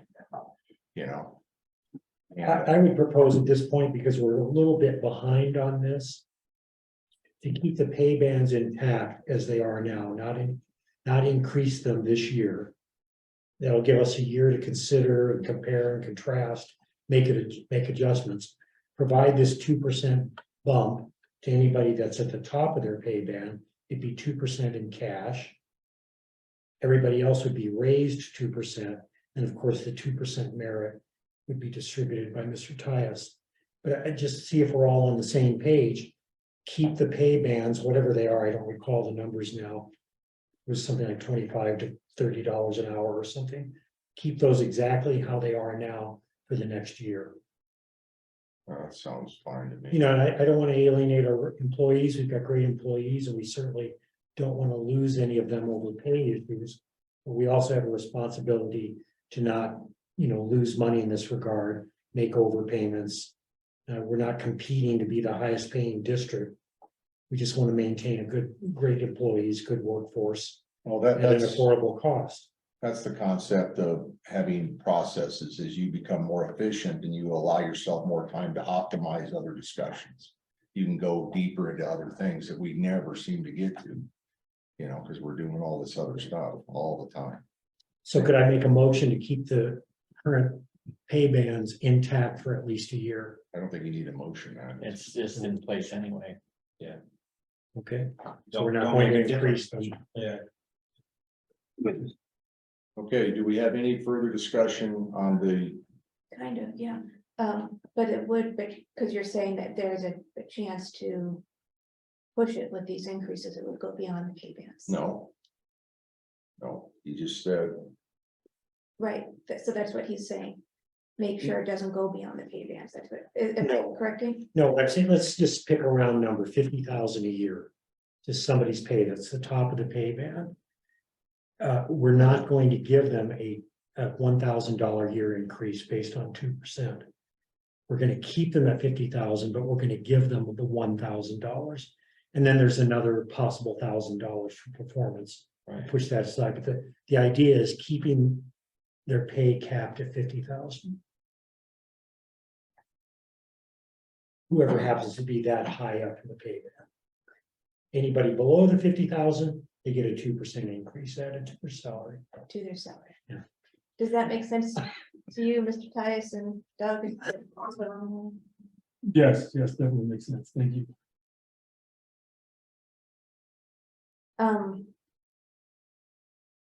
And then I'm hearing you say you're still comfortable with that 2%. I'm a little conflicted about it. Well, we could talk about it for a moment. No, that's okay. I don't want to belabor it if everybody else is comfortable with it. My thinking is that without the healthcare increase, and I know we did an inflationary bonus before, but this even bumping up to 5% in this environment it's a weird environment. But I'm comfortable at 4%, and that's what the Employers Council did, and I understand that the proposal initially was 3%, and I see the reasoning for that too. So if we're all good, if nobody else is conflicted like me. But one more point of clarification, Okay. the 2% portion of the bonus based on merit, to me conceivably means there may be an employee that gets no 2% or 1% increase based on performance. They may get nothing. Is that how, are we on the same page? in this Right. one? well, that's paid for performance. You could have somebody, that's a manager discretion. Right, He's allocated 2% per staff. But he may want to go 6% on one, 0% on somebody. That's. Okay, see, management. okay. I So would we're like to have- saying it's a 2% pot. I would like to motion to have it's 2% COLA and have a 2% cap on merit. Because I don't like somebody having, so everybody would have a 4% max and somebody wouldn't get 6% and then a 0% on somebody else. Is that, you're opposed to seeing somebody get 0%. No, what she's saying is if it was a pot, Right, and so say you're a better employee than me, let's say you get 8%, I get none.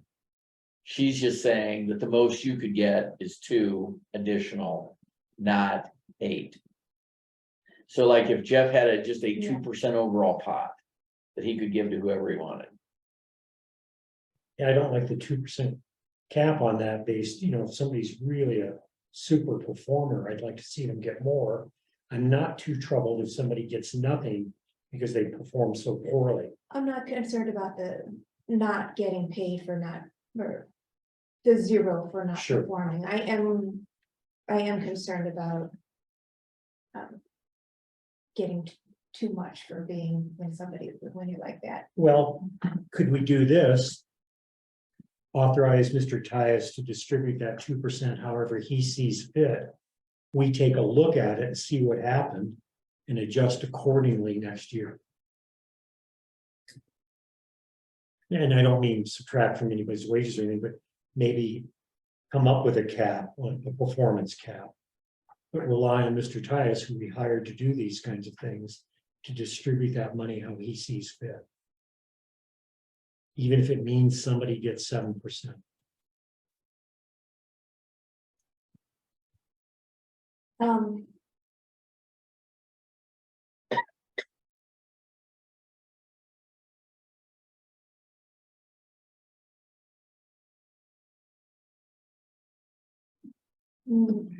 Okay, no, well, how about we just do that as a separate motion? And Hang on, and then, hang on, you got a motion on the floor. what's the motion? You made a motion. I want to make a motion, yes, so I just want to leave that motion out there to Okay, Canvas. let's do one at a time. Sure, thank you. You're moving into a separate motion. We're gonna give it a second, we didn't vote. Okay, yeah, no, that's what I want to leave that there, and if that doesn't go, then we can approve the budget as Why don't you restate the motion? Let's get back. that's what on I'm trying to track. think. Motion is what I thought was reflected in the budget as a 2%, that would be a 4% for everybody. Max. So that 2% discretionary would be 2% max for everybody. So I'd like to motion that there is a 2% cap. 2% max on merit. For everybody. Everybody can, does that make sense? Everybody can get 2%. But nobody gets 4% and somebody else gets 0. So Well, 2% max. Hold on, it's a motion. Do we have? Does that make sense? sense? No. Well, Okay. that's in the discussion. You can't, Okay, you can't discuss the motion. You have to make the motion. 2%. Well, second, max. and then we'll discuss it. Okay, I don't want to be arguing motions, so make Okay. your motion. That's the motion. Do we have a second? We don't have a second. Okay, new motion. nope, that'll just fail, then that'll go on, and we'll just approve. It'll just go on as is, so people can get, But I sense we don't all understand exactly what the original motion was or what's being proposed. Well, then you need to, now that everything's failed, tell her what you need clarified. She's trying to clarify it. So what I'm trying to clarify is all employees throughout the district get a 2% cost of living increase. And again, as a sidebar, if you're at 50 grand, you get $1,000. You don't get your salary raised to 51,000. So that covers everybody at 2%. The remaining 2% of this pot, or this pot that contains this 2%, is distributed by Mr. Tyus. And there may be some employees that get nothing, some may get 5-6%. I mean, it's not a hill I'm willing to die on. It's kind of what I've experienced in my career in the past. And among other variations, but that was one. It seemed to work. We'd certainly like to pay the employees more, but we can't justify it in this environment. And I think even the 4% is being rather generous, considering the pressure we're under in budget considerations. But we want to retain good folks as best we can. my experience with that is, for example, if we wanted to give our highest paid employee a 3%. You've now eliminated all raises for the bottom 10%. Well, that would be his discretion though, That's true. and then he gets to answer for that. That's true. I just don't like setting that up. That doesn't seem, I don't like those systems. Right. But then you take away from the whole pay for performance type deal. You have to You give, get, you have to, look, that's a slippery slope. I'm telling you how you think it. But you have to give the discretion to the manager, because if you have somebody that's just literally knocking it out of the park this year. And, that's the concept of that, right? I mean, when you say, if somebody gets nothing, you're not saying they're a crappy employee, you're just saying you've done literally status quo, right? You've done what we've asked you to do in exchange for this hourly or salary rate, right? Sure. It's always considered, what did you do above and beyond? That's where at least my pay for performance thing, it's like, we hired you to do this, right? So if you ever talked about that in your performance rating, they're like, well, that's what we paid you to do, why, but. I understand, but it seems, I think a 2% performance merit-based raise in this environment seems like pretty fine. So if you say somebody's going to get a 5% in performance raise right now, but we're only going to give you a 2% COLA, and somebody else is going to get a 0, that's not computing for me. But it doesn't matter. I don't need it if that's it can go To me, on. it's a pot, so he has a, Yes, I understand. Is there a pot of money? Do we have a specific amount? well, we Dedicated would to just this? be to me, if you have their current wages, right? Okay, Their base wage. And then, again, you say whatever, say that's $1 million. So if for all the 2%, employees, right, so if 2% of that is $20,000. I mean, he has $20,000 he gets to dole out. that's how I. So I envision mean, it, if yeah. you're a super employee and you get 10, he gets 5, she gets 3, he gets 1, we get none. Now, we're also talking about this 2%. Let's say you get 4%. We're not giving it to you in cash unless you happen to be at the top of your pay band. We're adding to your salary. Correct. Well, that's right. So, and that salary increase stays there forever, It's, which, I mean, I know employees like the cash, but that's the gift that keeps on giving. right. Could I put Mr. Tyus on the spot and ask him what he thinks? Yeah, so traditionally, pay for performance, everywhere I work has been based on pay for performance, so.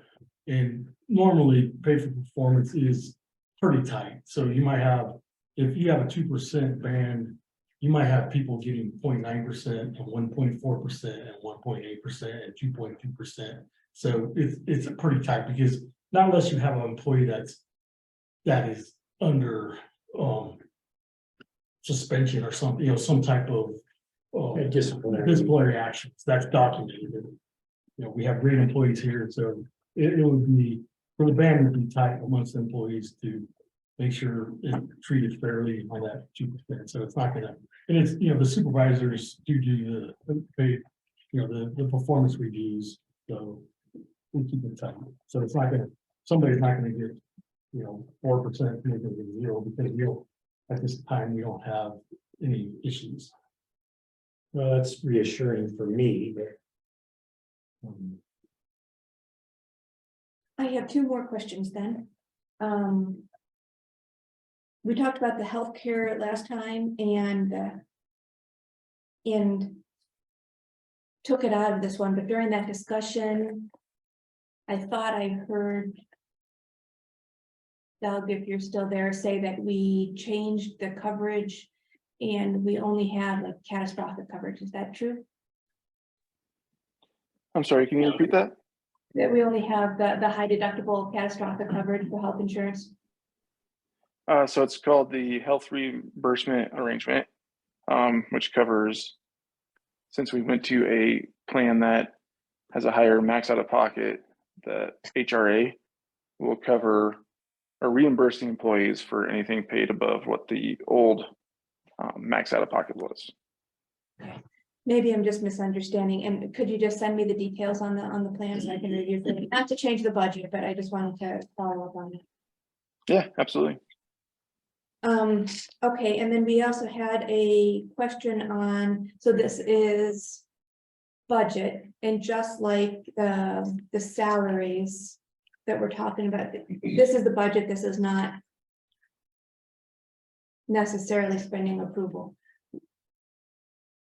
That reminds me, I never did say thanks. Thank you for all of the budget work. There's a lot of these in here. Thank you for all the follow-up documents that with it. For example, some of the equipment descriptions and everything. I know we talked about the business case for that before they went. I don't know that that what was provided, but it was enough for me to go ahead and vote for this budget and the spending. Does everybody else who, I know you said something about that, Director Baker, was that enough to satisfy you? The business case for the equipment, would you like to approve just the budget or spending as well? I wanna look at approving the budget, like, for me, I wanna propose, and we'll get to that later. I think we could do a better job getting to this point. Okay. This is so chaotic for me because it's like 5 separate discussions for 4 hours times 3 meetings, and it's like, I don't have that kind of bandwidth in my brain anymore, so. I'm watching Jeff, he's on page 9 and writing down stuff, so, I think it'd be easier if we kind of understood things and we're always having to like talk about it, educate, and then, come up with something, at least on the salaries and that kind of stuff. We have a CFO sitting here. I'm gonna want to lean into that. I mean, he has a budget, in a for-profit company. I'm gonna probably trust what he's saying on this kind of stuff. I certainly don't. I've told everyone I'm not an HR person. This is always very sensitive for everybody involved, and you have to be very careful on how you approach this, and I think this gets really clunky. I don't think it's difficult. Are you satisfied? I'm with satisfied. the equipment? I'm satisfied for now. Like I said, it's getting into the evaluation. I understand the justifications based on the business cases I requested. But then you get into the holistic analysis of what you're doing with all your equipment. How do we know? Well, we don't. Right. We've got X amount of pieces of equipment on a list. We don't know the age. We don't know what we allocate annually for that stuff. And that's where you start getting people into like, here's your box, you got this much equipment and you've got this much underage, and we're only going to do this much every year for your capital equipment. That's called getting the box. That's what the stuff I live in is justifying everything. And you should, especially, we work for the public, we absolutely have to do that. And it's hard to justify what we're doing. I think in this method, yes, we have everything. We're not hiding anything, but it just really seems this is just kind of like all over the board to me. It is. So I guess, but if that's okay, everybody else is good with the capital. But while you're talking about the justification, I did send along, like I mentioned before, a template for a comprehensive list that will put together all of the 10-year plan for the infrastructure and the capacities and the aging and the whatnots, and tag per project. And that would be a good thing to get together for inclusion in a budget so that people can see that we do have some of these documents. And it's not even just the $4 million that we talk about here, that we've got, I don't know, $200 million in projects on our 10-year. Well, but that's the kind of world I lived in. That's why you had a FICA plan. And you come up with the process, like you said, you have a 10-year plan and you divide that out, and you've got this many projects above the line. You've got this much amount of money you can spend or you will spend on capital improvements, right? Yes. And eventually that's why it should, over time, this should be easy to report out to the public, right? So what I am looking for is something that we can attach to this budget. So you want to put on that 10-year plan. Yes, the 10-year plan plus the capacity projects that fell off of this one so that everybody sees what's going on. Jeff, do you have All a of it. problem with, Jeff, Doug, can you guys add that to the budget? But we want to make sure we get the right format because we got the FCA spreadsheet, and then you want us to use your spreadsheet you sent us a couple of weeks ago. I would like to see something like that. Now, is this like an addendum? It's like yeah. Okay, so it's not literally within the budget. It's an informational item added. We want to put like, Alex used to say, put that work in progress, you gotta put some sort of Yeah, a disclaimer on the product that it's a work in progress. This is not a bona fide. We're gonna die on this hill type thing. So No, just And- being transparent. and things on that list will come off, go on and off as Well, we that's do what it a every FICA year. plan does. Yeah, yeah. And so, and we haven't fleshed all that out, but it would be good to start having one in the budget to see the planning that went in. Cause this is still just a drop in the bucket of, I mean, it's. So my question is, what's the status of the one that I sent? I think it might be helpful to have a work session on that so that we can get through some progress, because it is really dragging. And you had mentioned Kaizen. So how does all of that roll together? Why don't we wait till we get there unless you wanna, I mean. Look, the Kaizen would be probably multiple Kaizen events. You would have we would go into the first one and say, how are we gonna make this pie, right? What are these categories, okay, so right? for the budget, For the budget, ideally, we would have this for the budget. it would be in its own discrete bin, right? It would be in its own discrete bin, Yes, and it would have a process. yes, And that's what you identify. So, look, all the stuff that in your experiences with doing this, you can see where the problems are. It's like, how do we make a process to where next year we're not doing this again? so would you have any objection to getting that draft list out for us to review for possible inclusion as? Yeah, no, it's fine. You just you just need to put that watermark thing on there, Okay, working, whatever. What's that disclaimer we put on stuff? It's not a Draft. The draft, yeah. It's a okay. work product. This is a Mr. work Tice, product. can you do that without us having a work session for it in time for us to review for the next board meeting? Yeah, so we could do a lot of things. We just have to narrow it down because we're overwhelmed with master plans, asset care management plans, FCA plans, spreadsheets. So just to get it all organized, you're specifically talking about a spreadsheet you sent out 2 weeks ago, right? That spreadsheet that was sent 2 weeks ago. So that spreadsheet that was sent 2 weeks ago, you want a 10-year plan on it, right? So you want a 10-year plan on that spreadsheet with the priorities. So what I did was take the existing 10-year plan and I already put that in. Okay. I took all of your projects for capacity and I put those in. I asked you to go back through the Merrick master plan, because the capacity projects that are listed were only from CDM. So add Merrick, take a stab at initial projects for aging. That's in the asset care management plan. Yes. So from the you want asset both care. water and sewer, right? Yes, So we'll review both master plans, water, sewer, and then the CDM Smith, and then the asset care management plan, and put that all on this spreadsheet for a 10-year plan. Prioritized. yes. Okay, got it.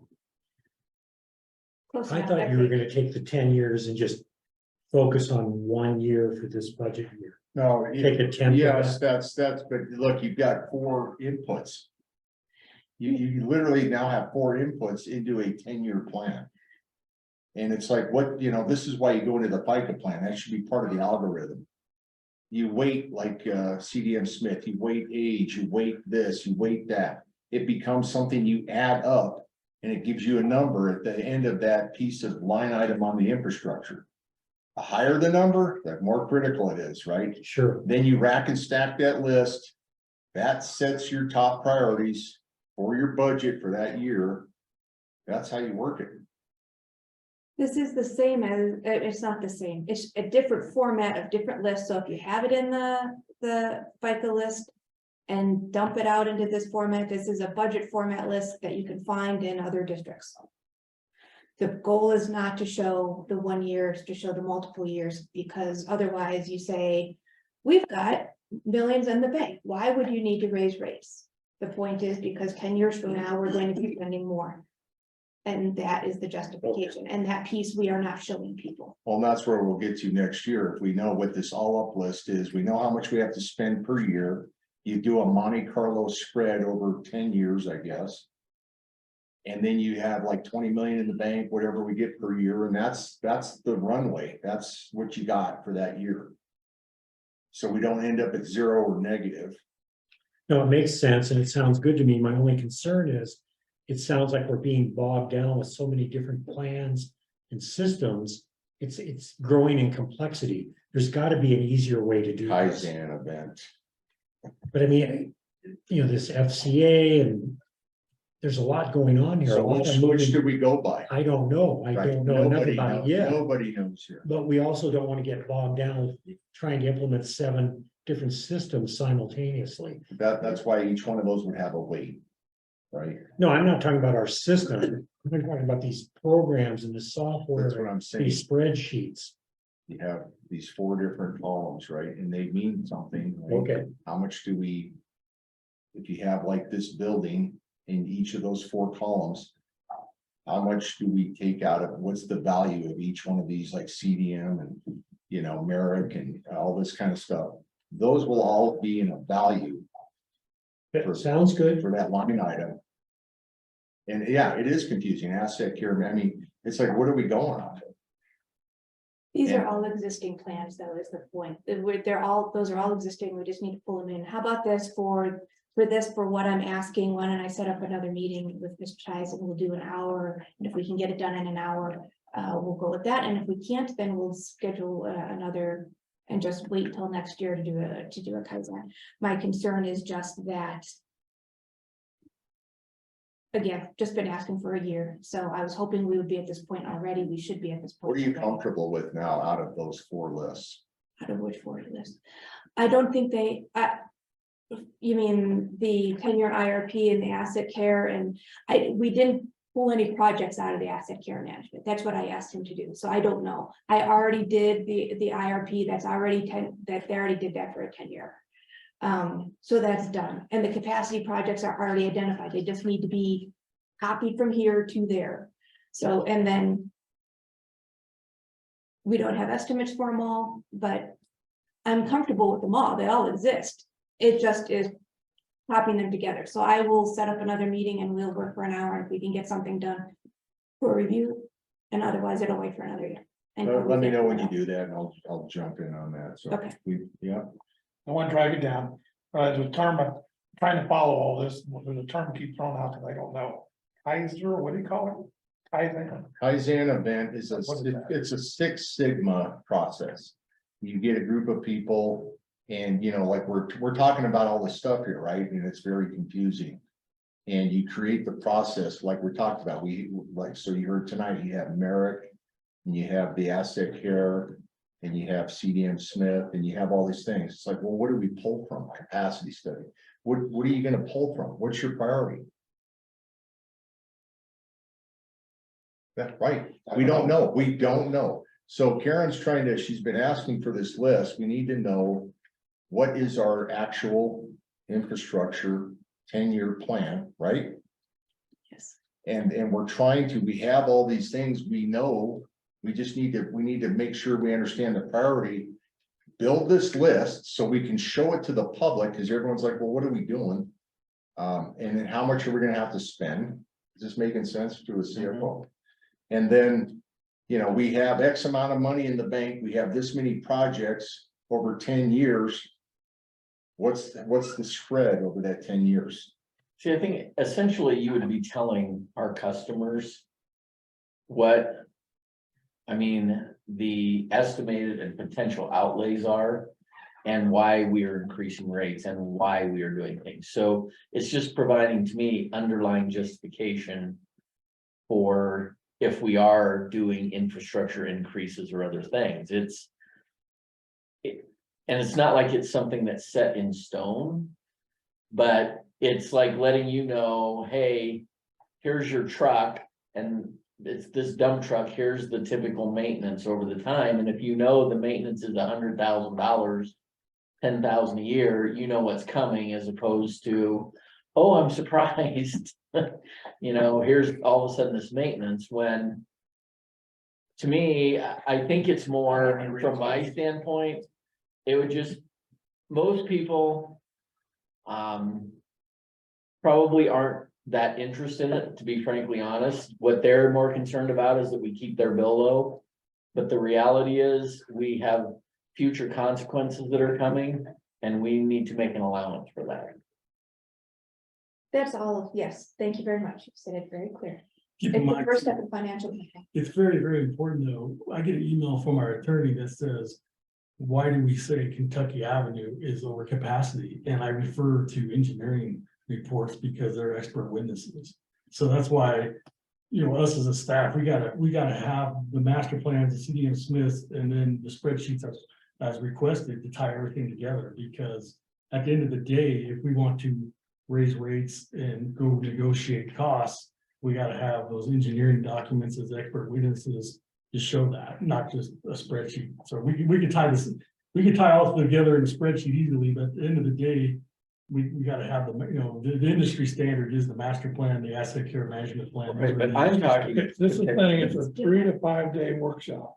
Don't get wrapped around those. We're not gonna go into some deep dive thing, you know, just, it's gonna be a Kaizen light, which is better than what we're doing now. So like kind of a pseudo workshop. It is In a, architecture, we call them charrettes. Where everyone gets together and you intensely figure the thing out. Well, I've been involved in a charrette. Does that give you a it's, we're gonna different? have, we'll have a third party, somebody that's also Lean Six, Jeff's Lean Six certified, I'm Lean Six.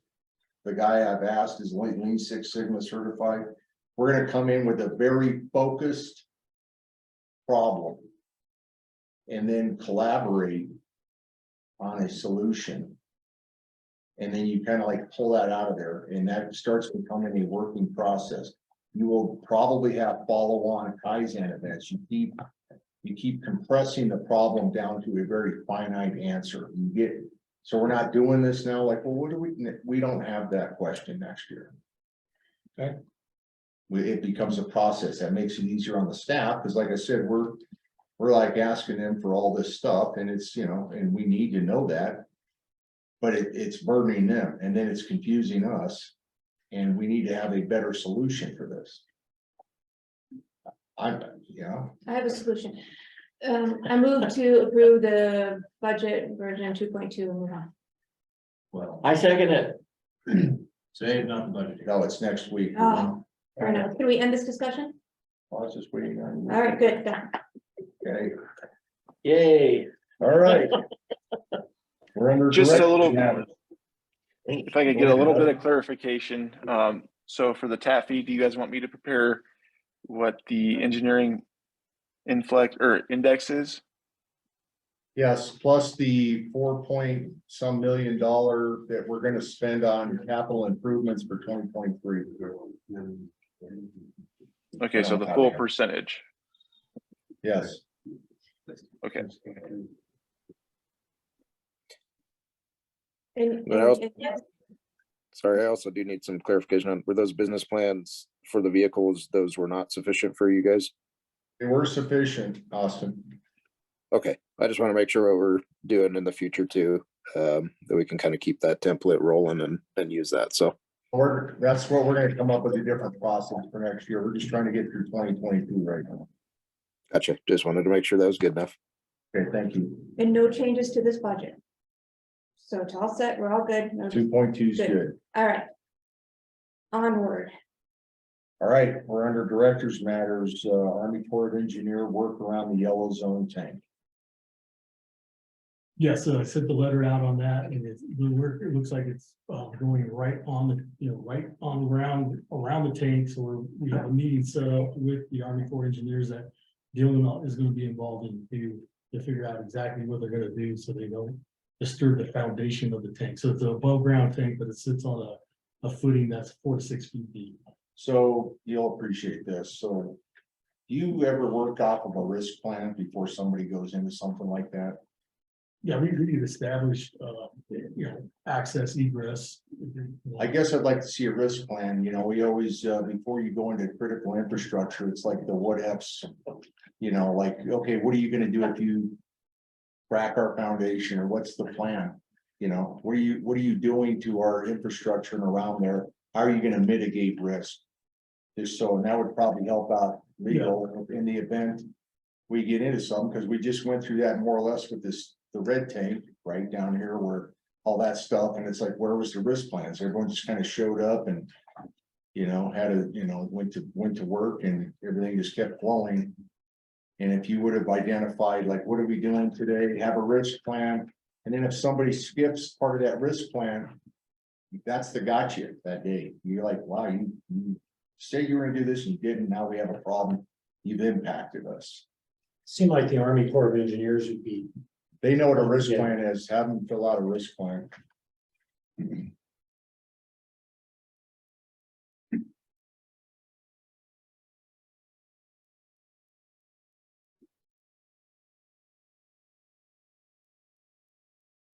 What's the risk of what they're gonna find? I think that's the bigger risk question. Well, there are artillery shells all over the green mountains. I guess we get into Darwin's thing, survival of the fittest or something. I don't know. All right, are we good on the yellow zone tank? Questions? All right, 1078 South Alkire.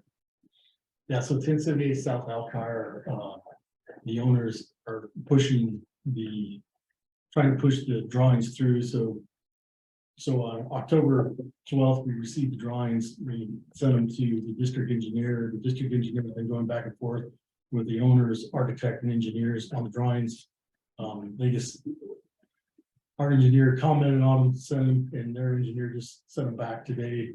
The owners, we gave the standard operating procedure for the approval process to the owners of the property, with the board having the ultimate decision to sign off on the drawings. So right now, as we speak, the drawings are with the district engineer for his approval first, and then once we get his approval, we can give you guys the drawings for your approval. So I guess my only question is, so I think Alkire runs downhill, which runs down into Cedar.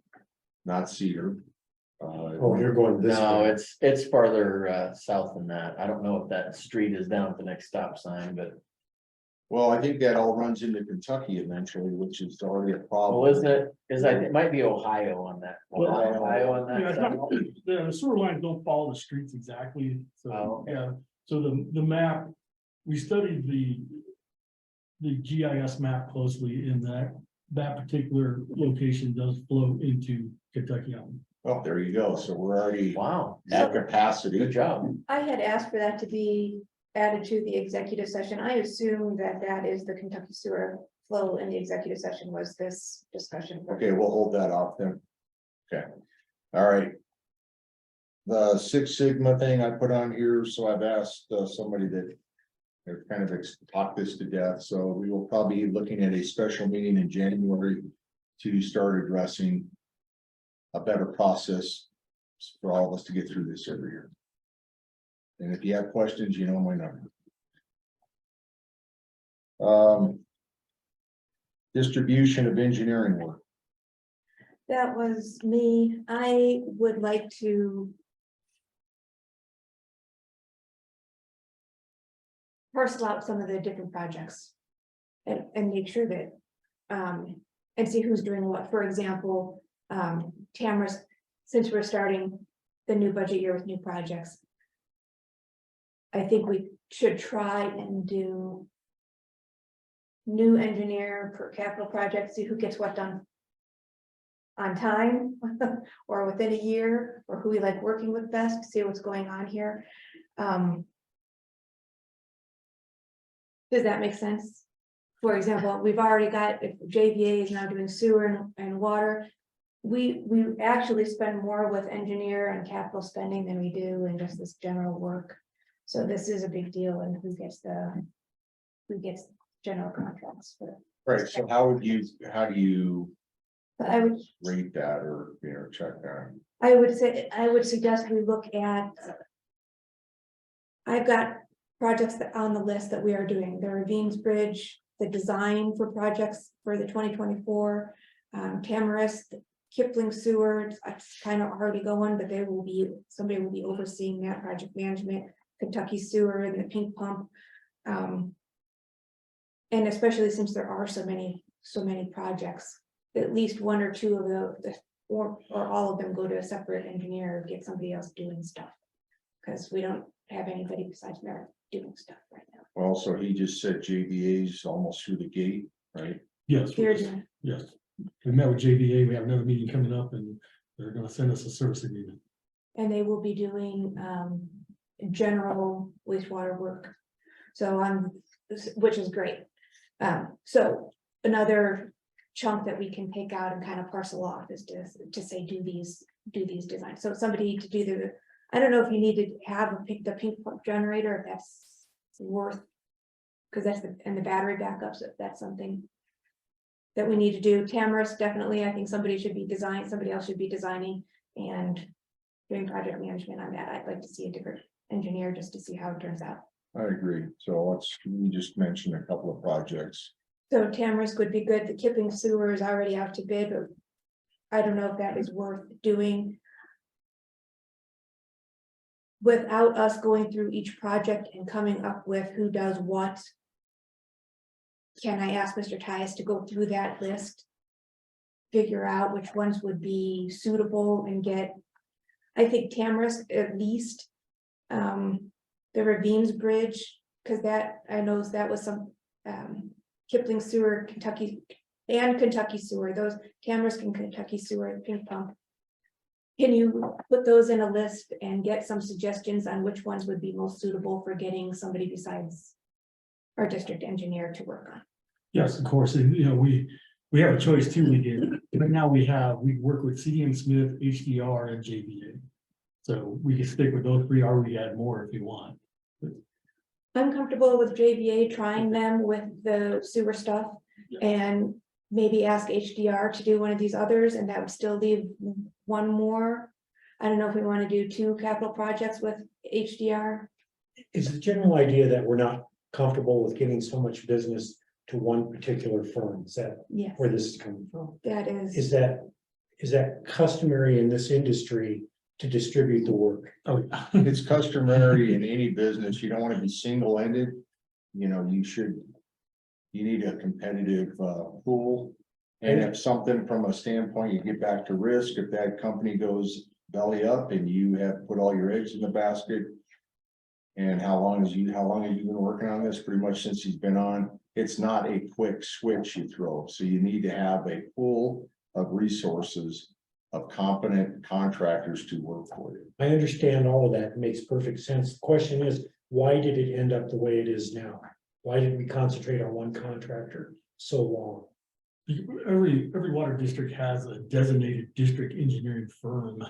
So a long time ago, Green Mountain settled for Merrick, which used to be McLaughlin. So Merrick bought out McLaughlin. So they were the designated engineering firm to represent us. And so they just did most of the work. But keep in mind, like when you tour Denver Water has a designated engineering firm, but when you tour the new water plant, they had over 200 different firms working on that.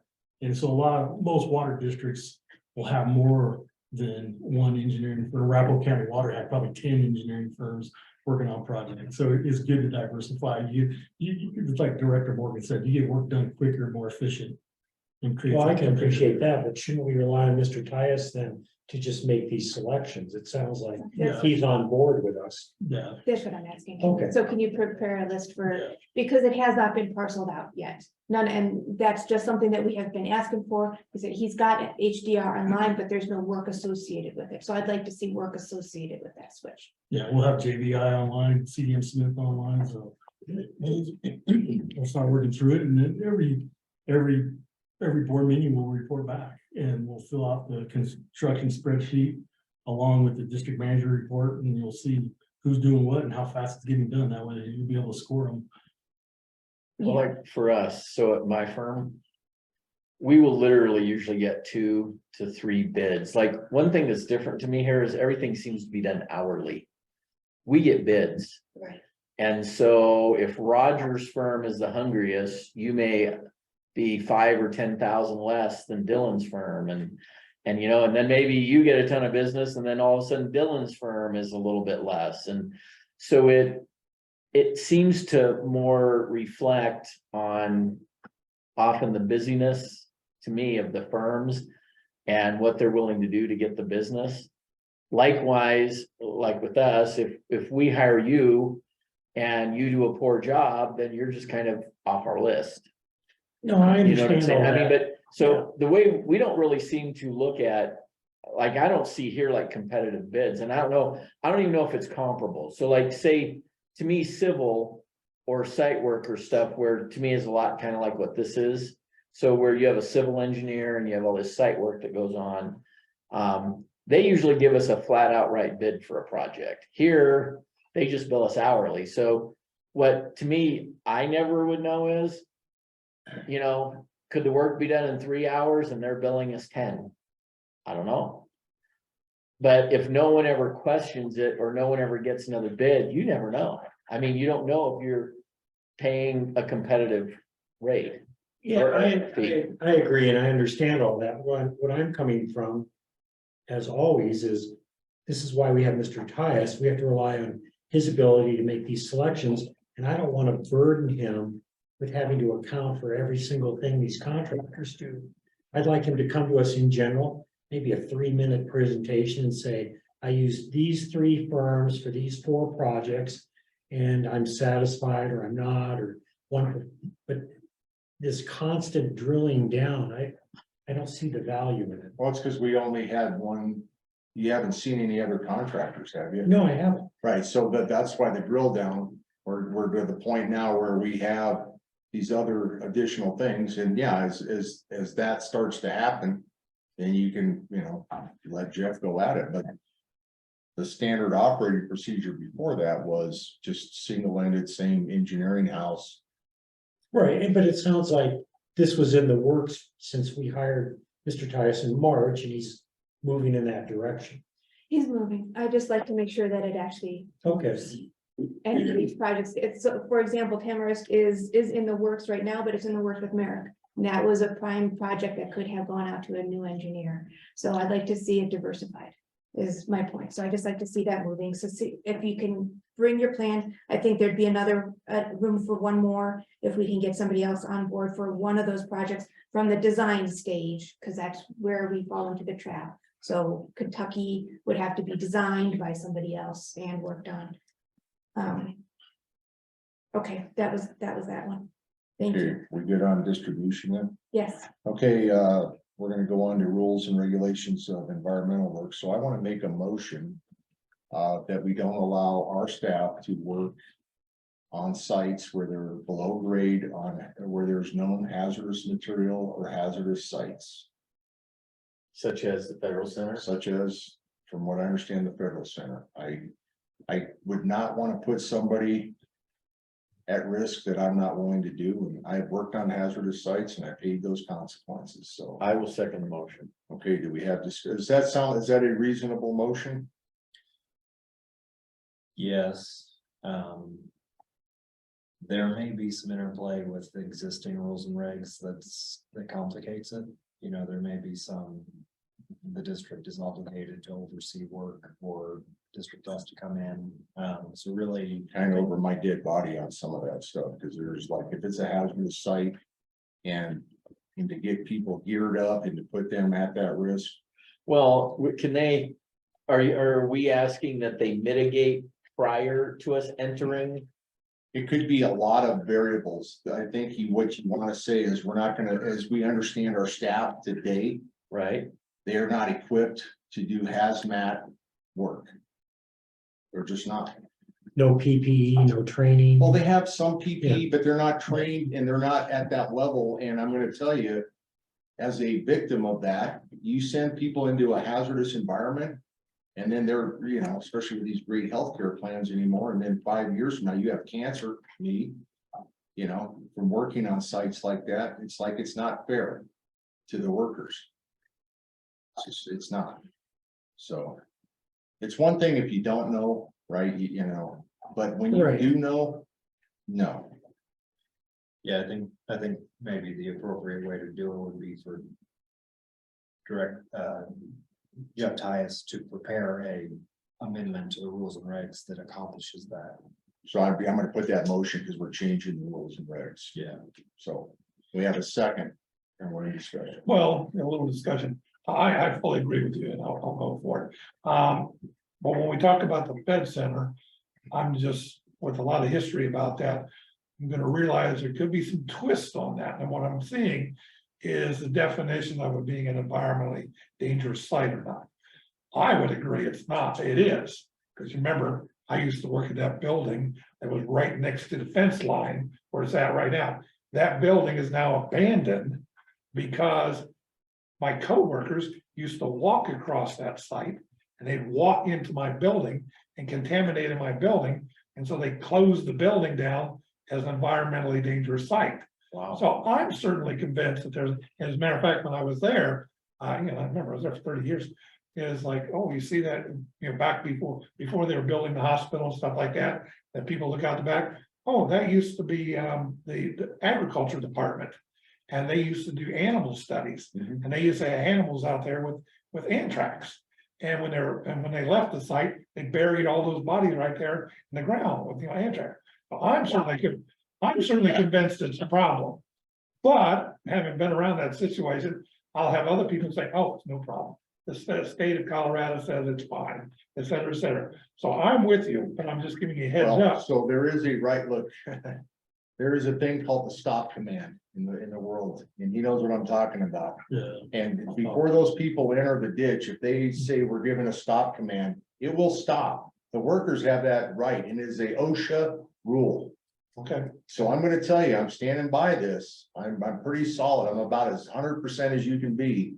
Okay. That, and I think it's only fair that we put that in our rules and regulations. It's one thing if you don't know. It's another thing if you know there's something, you just submitted evidence. Yeah. So Like, the but problem is, I don't want our staff walking on top of it, walking under, drilling into or digging into it. I don't want anything happening because I'm not gonna put them at risk when it's a known problem. Well, I agree with you and I'll vote for it. I'm just a heads up. They may turn around and come back at us and say, you may have, whatever. I'm just. Well, you can do anything you want, so. Yeah. Okay, any further discussion? All in favor of the motion, say aye. Aye. Aye, the motion passes, all 5 directors. All right, now we're on Solterra filing or 21 filing drawings. So Terry's here. Thanks for being here, Terry. So the drawings, there is issues that Director Morgan found in the drawings, and I was surprised the city of Lakewood, it's actually in their report under Loon Valley, where there's geological issues out there that Director Morgan pointed out too. So there is these geological factors where, okay, that could affect the systems out there, even though we don't own the systems, it could affect the installed water and sewer lines. Even though we don't do anything with the water lines, but sewer lines definitely. So we maintain them. And then Terry, kind enough to join us, also has issues with the drawings too. So do you want, you could ask Terry to address some of those issues, or Director Morgan to address the issues also.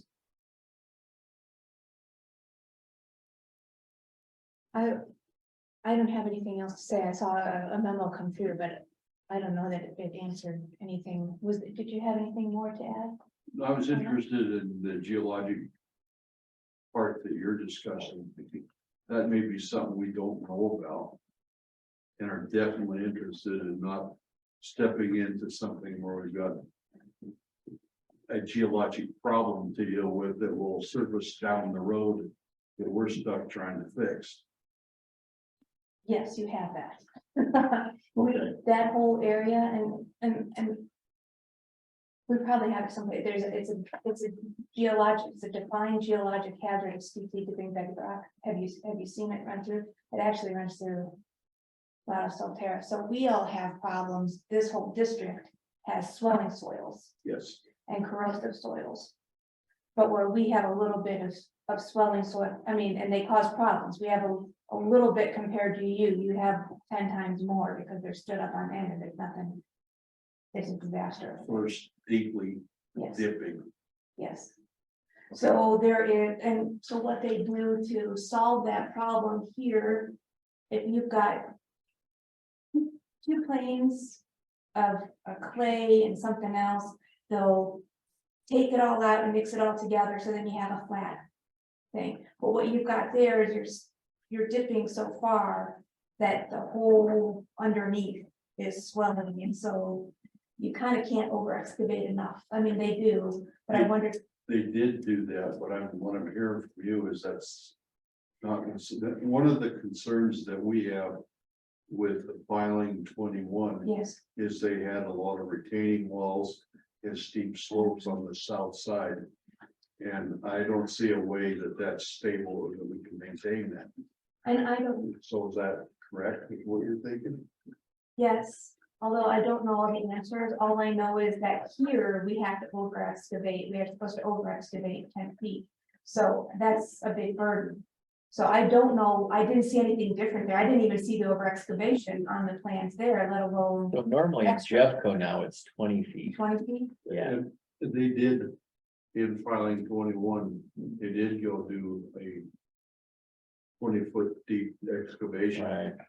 But if there's a bigger underlying subsurface problem, 20 feet doesn't do anything, it'll translate right up to the top. Yeah, And we've got a situation on the south side where, you know, we've got that ravine where the clay mine Right. discharges. Well, in that area, they have a lot of retaining walls. The 3-to-1, 4-to-1 slopes that I can't see how are stable and how they can be maintained, and then have sidewalks and buildings on that top of that. Well, if they have caissons, I mean, from a residential standpoint, I mean, they can put caissons down to bedrock. but not in these areas because it's dipping so far. Yeah. Yeah, so that, I mean, what I don't know is like.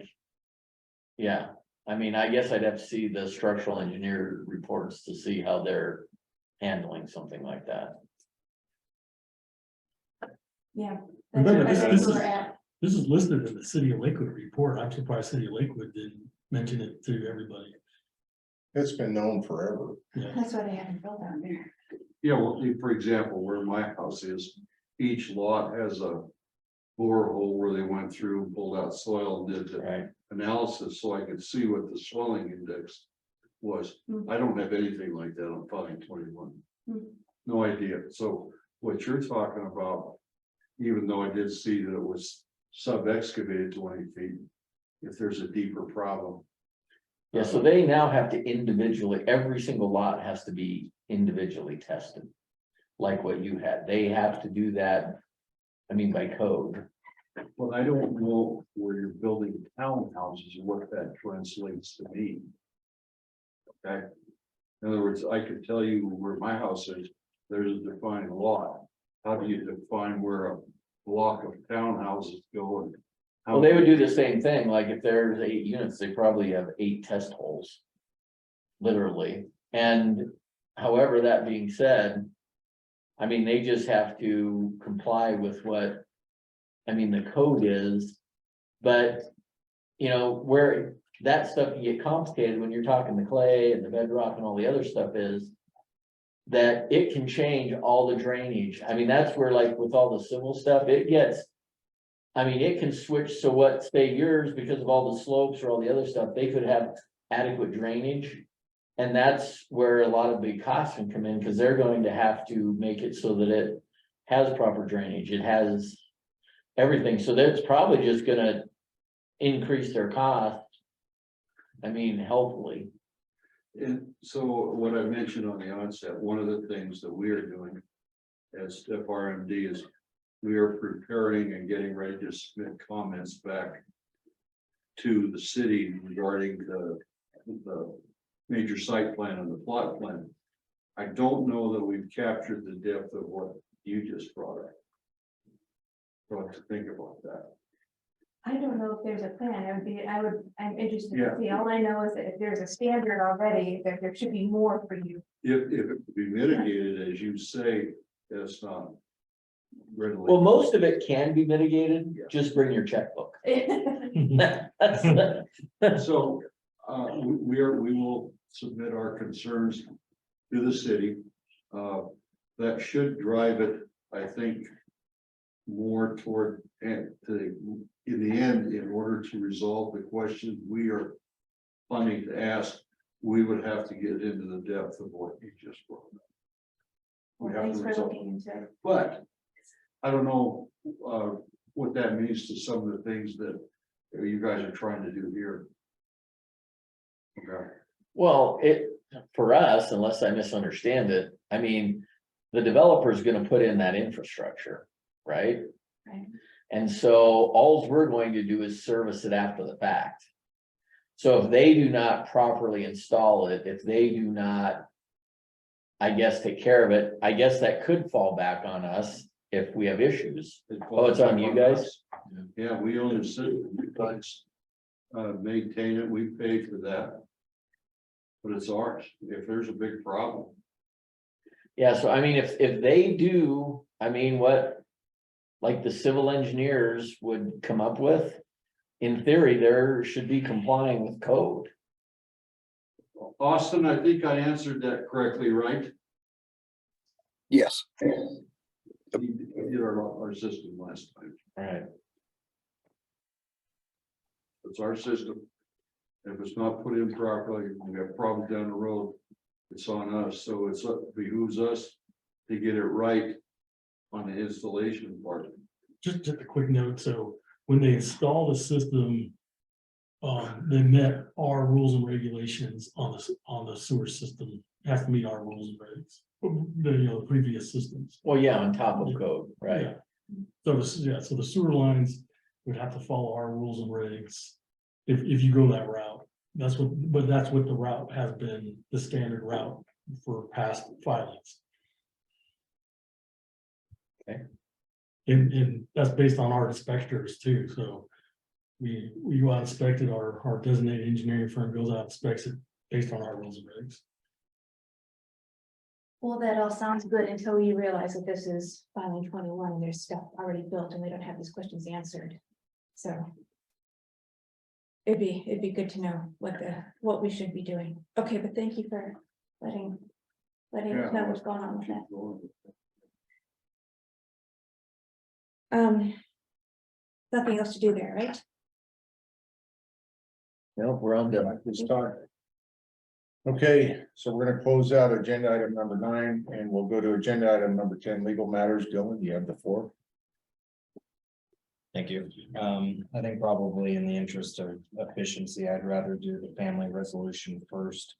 The board voted to decline participation in the Family Act at the September meeting.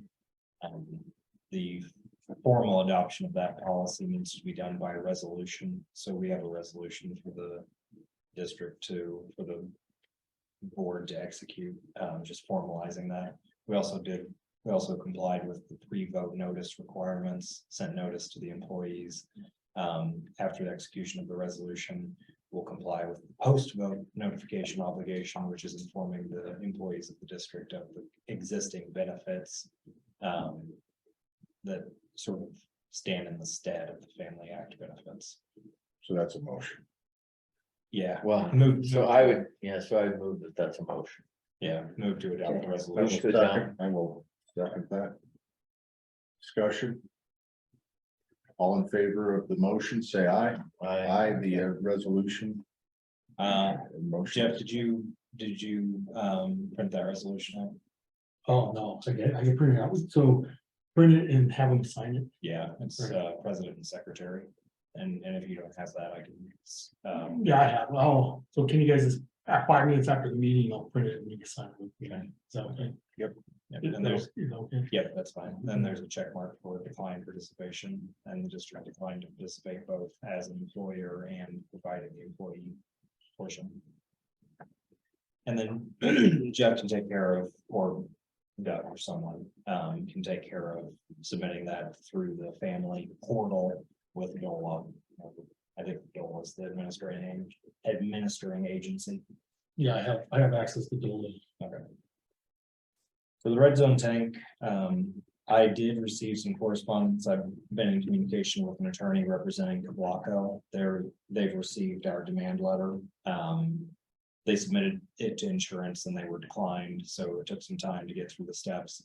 I don't know if they've retained private insurance or if they have, if he's just their general counsel, but they have not accepted full responsibility, but he has informed me that they're interested in participating in some sort of pre-litigation mediation or alternative dispute resolution where they would come to the table with the district.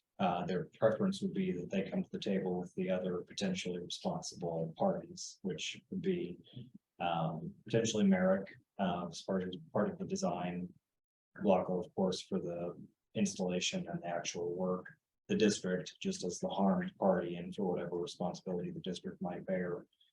ATV coding and inspection had some responsibilities for ensuring that the process was performed correctly, which they may have failed to do. And in my opinion, Sherwin-Williams may bear some responsibility for recommending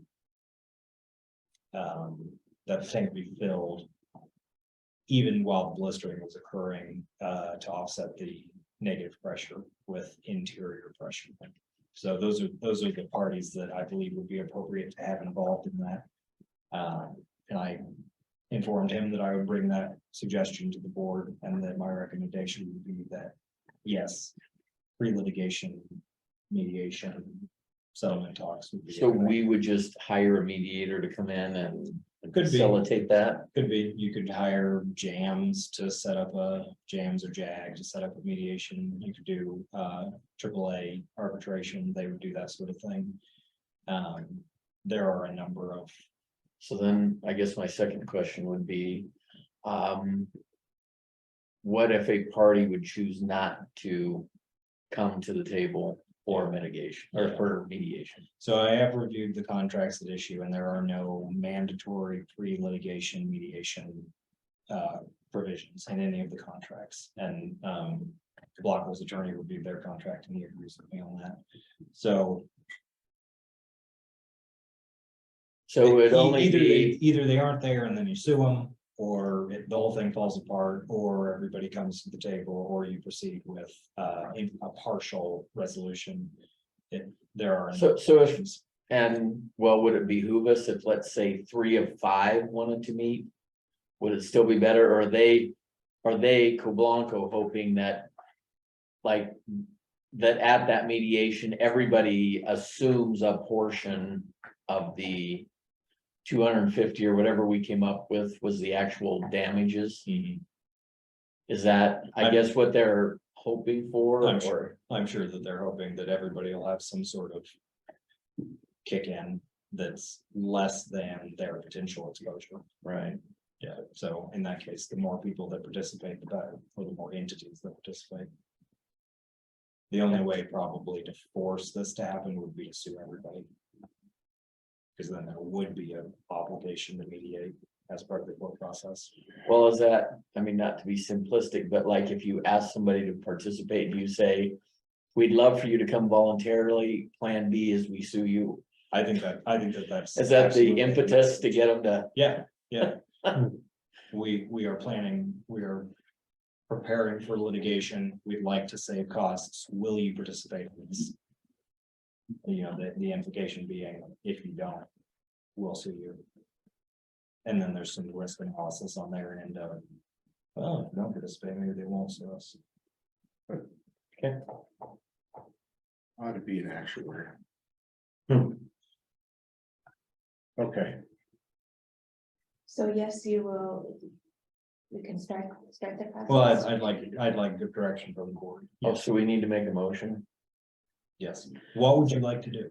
Well, I would like to make a motion that we go to mediation with all the potential parties involved and try to come to a pre-litigation conclusion, which saves everyone time and money and hopefully headaches. right, but we're paying for it, right? So who picks up that tab? Generally, every party bears a pro rata portion of the mediator's fees and their own attorney's fees, and then that can get hammered out at the mediation. Mediation isn't super expensive. No, I mean, I wouldn't want to do it in my personal life, but Well, I from a understand. corporate perspective, Right. yeah, it's, I don't know. Why not your personal life? Well, I don't want to spend $600 an hour for Oh. someone to help me out with a dispute. But yeah, so JAG fees are generally in the $500 an hour range, and then you split that 5 ways over the course of a day, and you pay it's a $3,000 day. Right. Okay. Yeah. So we have a motion and a second. I'll second it. We have a second discussion. No further discussion, all in favor of the motion, say aye. Aye. We have 5 ayes, 0 nays, the motion passes. You are now authorized to move forward. All right, and I did talk to him about the possibility of doing it at the non-attorney level. So I will work with Jeff whether we need to coordinate among the parties at council or at management level. Jeff, just kind of like going forward, not on the legal side of it, but like a lessons learned, so we don't jump back into this boat again with tanks. Yeah, don't worry, we have industry standards are setting up on tanks. We're working with the American Water Works Association and what Denver Water does too. So Okay, making sure we don't. I make the just same want to, mistake. don't want to be down this road again. Yes. Okay, thank you. All right, anything further going? No, that covers the portion of, well, there are some things that you probably will want to talk about in executive session. I can give you a general litigation update. Okay. Which will lead into the executive session that was added to the agenda. The Big Sky appeal is we're just waiting now. There's a request for oral arguments, so that'll be granted or denied. The oral arguments will happen sometime probably first quarter of next year, or maybe second quarter at this point. Probably looking at getting an opinion from the Court of Appeals middle of next year, possibly third quarter. There are motions pending in the Timmons federal litigation, motions to dismiss in its entirety and motions to dismiss partially. Those are all ripe and have been assigned to a newly appointed magistrate to rule on, so that's just waiting. And the trial court Big Sky litigation, the costs matter has been resolved, so that is also completely stayed. There's the Ice Noble malpractice litigation. At the end of November, there's a deadline to provide a status report. I'll do that. The status report is going to be, all of the underlying matters are pending resolution, so this matter should also be stayed. And then the Young versus Green Mountain sewer backup for negligence case is being handled by insurance counsel. I provided an update from them. I also sat in on the status conference that they had last week with the court. It was just a scheduling conference. The hearing, the Trinity hearing, which is to determine whether the Immunity Act, Governmental Immunity Act applies, will be held February 2nd. And there's going to be a pre-hearing conference a week before that, just to check up on whether the case is proceeding. So part of the status report is that plaintiff's counsel and defense counsel, your attorneys, are going to be conducting some limited discovery. So I would expect that probably Jeff will get a subpoena in the next month or so for some records, or I'll get a FOIA request or something like that. Or it may go to your insurance counsel. Okay. Does anyone need a bio break before we go into executive session? If not, go ahead and say the sacred words. So need a motion. I motion that we go into executive session to discuss red zone tank, Kentucky Avenue sewer flow, Fossil Ridge IGA and Young case. I second. We have a second. Do we have discussion? No further discussion. All in favor of moving into executive session, say aye. Aye. We have 5 ayes, 0 nays. You are authorized to move this into executive session. All right, so this is an executive session pursuant to CRS 246402 sub 4, sub B, for the purpose of receiving legal advice regarding the specific legal matters addressed in the motion. As the district's attorney, it is my opinion that the discussion of the matter announced in the motion to go into executive session constitutes a privileged attorney-client communication. I'm therefore recommending that no further record be kept until the executive session has been concluded. And the time is now 8:45 PM, and I'm asking that the tape recorder be turned off.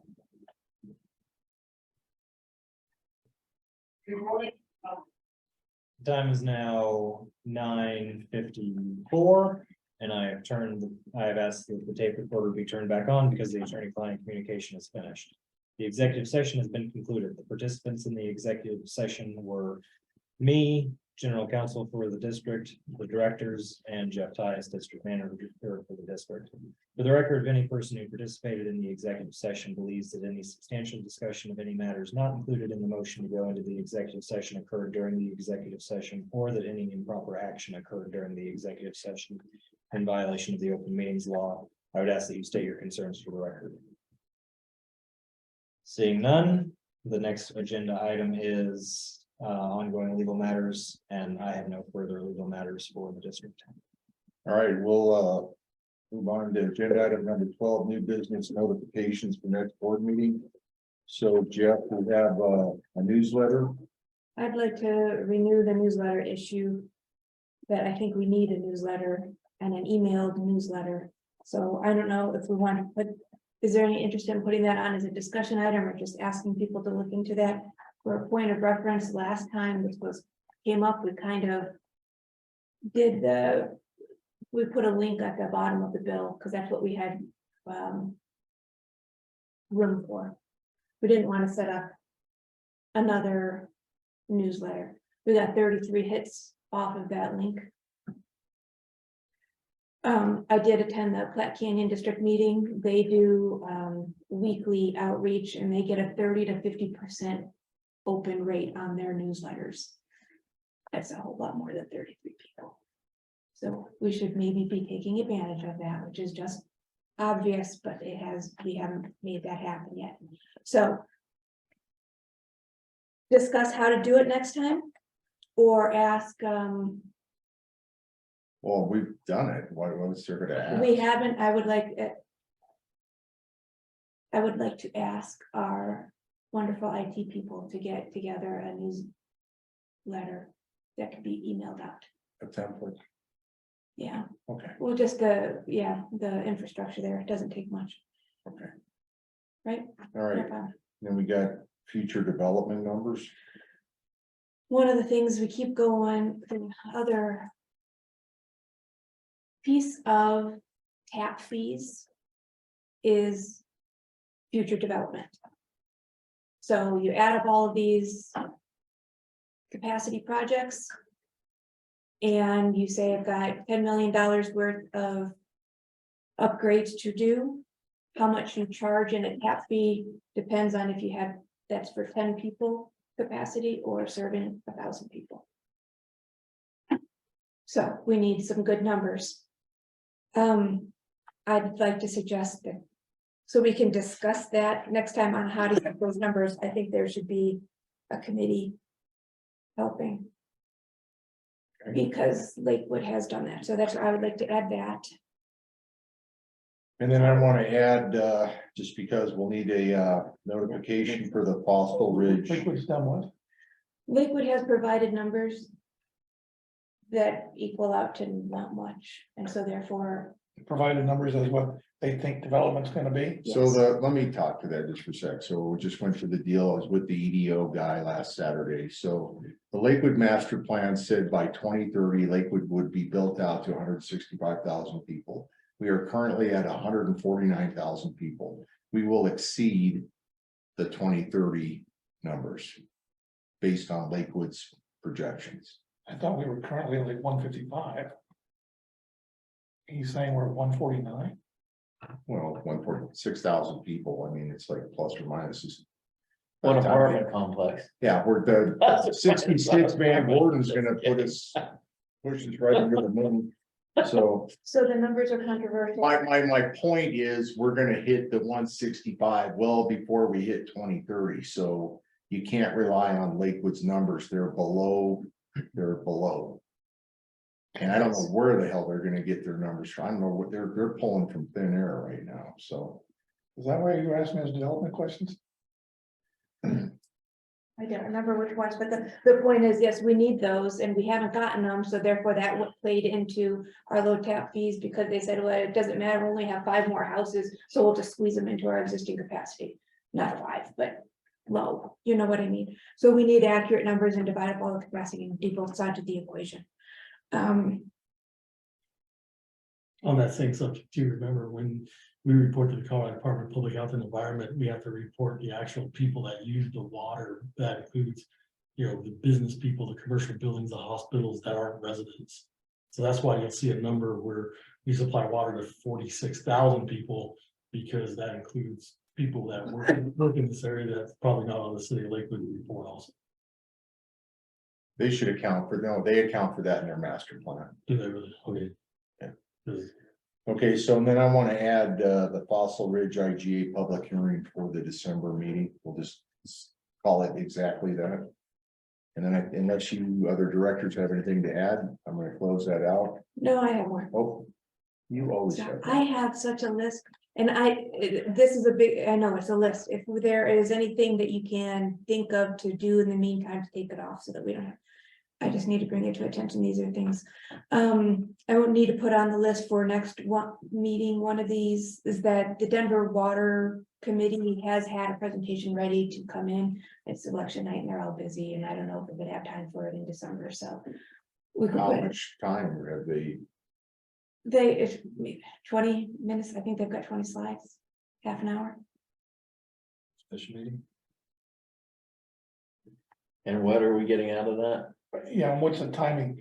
Is it time critical or can we wait until February? I mean, It can wait, it's just has Well, been we're waiting. gonna have some special meetings, probably starting in Jan, maybe even next month, you know. So I would probably want to almost couple that into a special meeting. Okay. Just so that it's on the radar that we need to get them scheduled at some point. Okay. District manager performance review, do we want to do that so that we have a performance, a merit raise for him? Keep it, don't do it. Special meeting for it, if we do it, it'd be a special meeting, I suppose. Special meeting, We can Interested in do it? special meetings. there you go. We can do a special meeting for that and Denver Water meeting. If we're going to do at some point and we can talk about that at that special meeting, I think it would be worthwhile to do some 360 interviews of how things are going. Since staff, everybody's had a lot of district managers, they could give us some tips and maybe at that time also get feedback on how the board's doing and other things that we need to do. But I can talk about that then. We can schedule that for 2 weeks. December, 2 weeks puts you at Thanksgiving. that's the week of Thanksgiving. Next week is fast. Do we have any other special meetings? December? Well, probably, but You're meeting on the 13th of December. And then yeah. Can do the week after Thanksgiving, that would be fine. week after Yeah, Thanksgiving. I'm just speaking for myself. I don't. Yeah. Depending on Everybody- what day it is, if it's a Tuesday, I'm having my shoulder replaced on Monday. The 28th, 29th. I will have, whatever day. I will duct tape Vicodin into his forehead and I'll have him He sitting can there. be excused, we don't always have to do this. I'm just saying, End of the year craziness, okay. So what date are we talking about? That would be November 29th.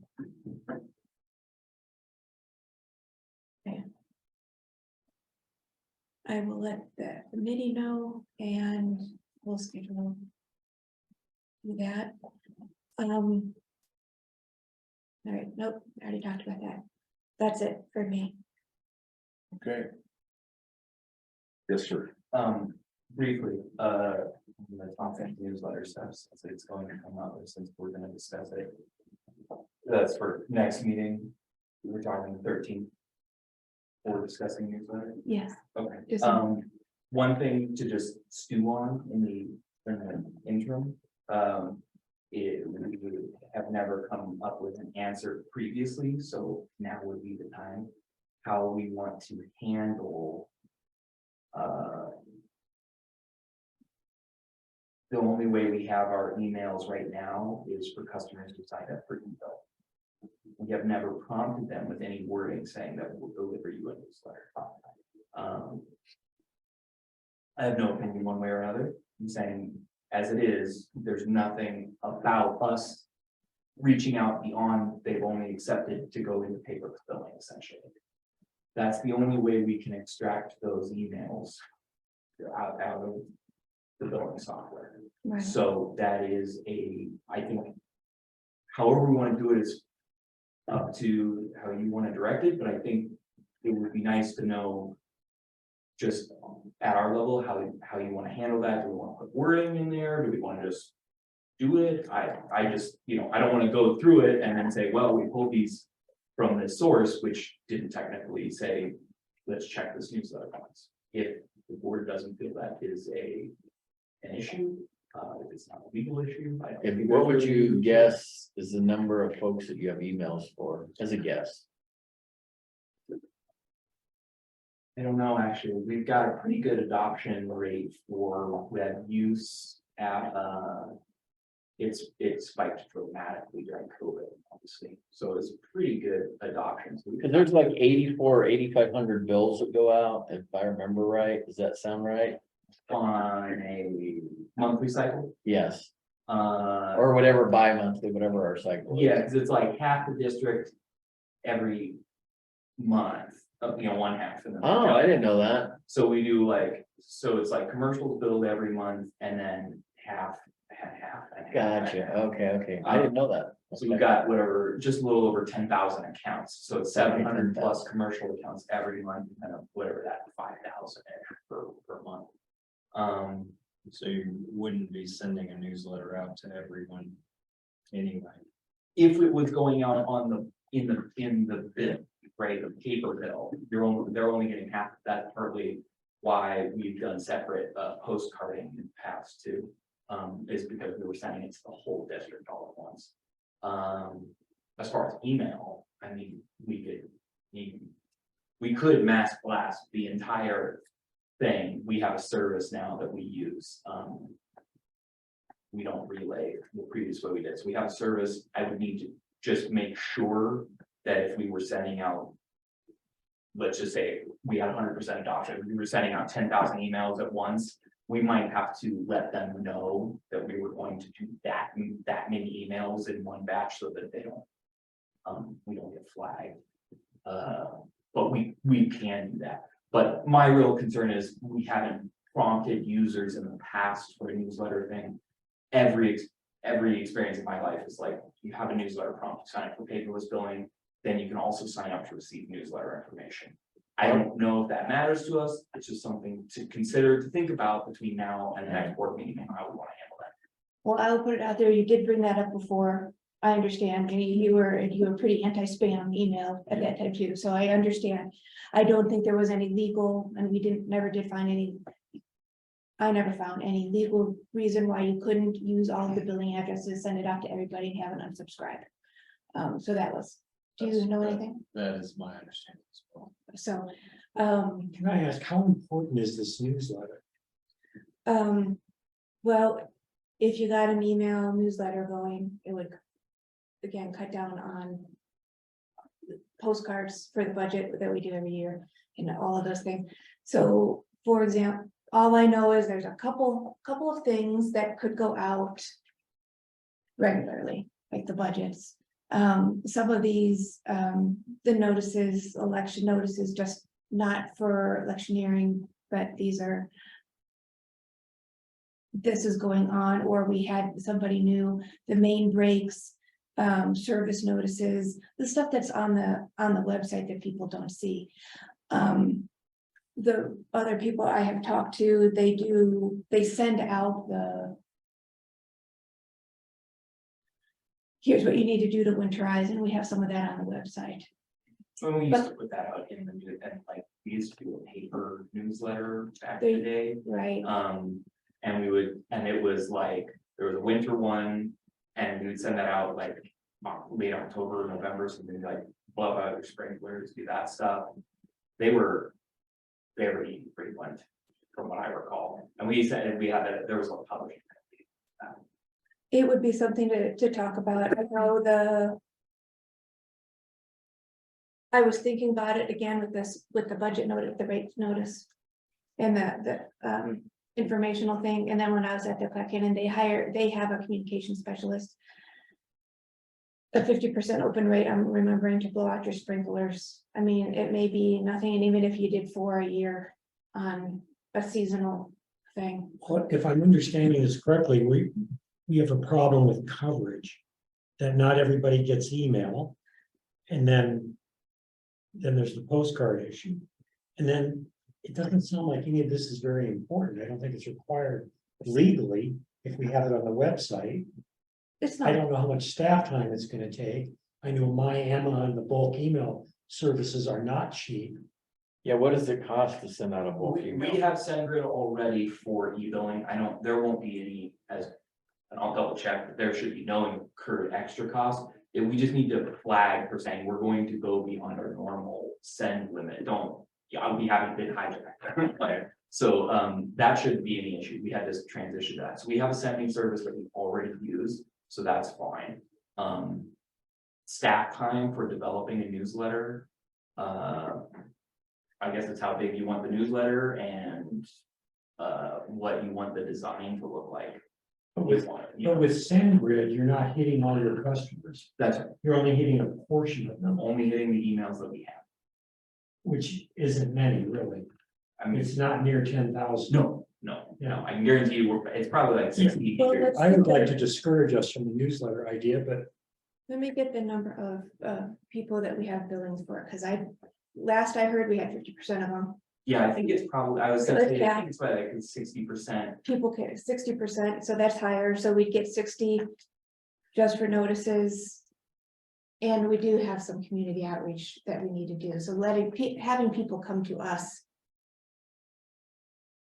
and there is After some, all of and this, SendGrid will charge a little bit extra for this, not much, but there's an additional cost. We could also, just putting that out there, will be like a procedural change. And again, we discussed this next, I don't want to drag this out a long time, but I think, saying it now so you can think about it, so you don't spend all next meeting. From a thinking about district it. manager point, I have to create a standard operating procedure on who's assigned to do what, how's assigned to do what, the layout of the letter. It would be an SOP. That way, if you want the letter to last 1 year, 2 years, 3, way 5 years down the road, we'd have to have an SOP and then incorporate it into a job description, meaning, okay, these are the people that are responsible to put together the newsletter. These are some, and then the SOP is, okay, does the board decide what to put together in the newsletter? So then it'd be an agenda item.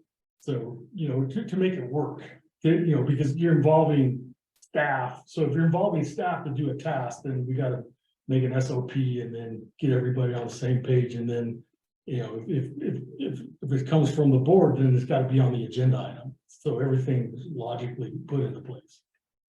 Hey, I can, not to speak to the issue directly, but as far as community relations, one thing you might do is Roger, Karen and I belong to a homeowners association that has their own communication instruments like they do, electronic emails. And so what you might do is send them news and ask if it'll include it in their newsletter, which does go out to their email crowd.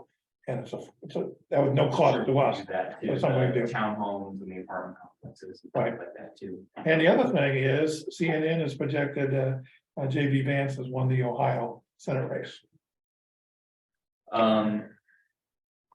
For one other consideration too, in the past, the board has wanted to be involved in the review and or writing process. That has always drug out nightmarishly. because it's a design newsletter by committee once a month. kind of thing. What? So all I'm saying is like, we may want to, we decide how we want to condense that. Well, that's what I'm saying, we need an SOP. So, you know, does the board decide what's in the newsletter, then it becomes an agenda item on the board meeting. So we have to design a SOP.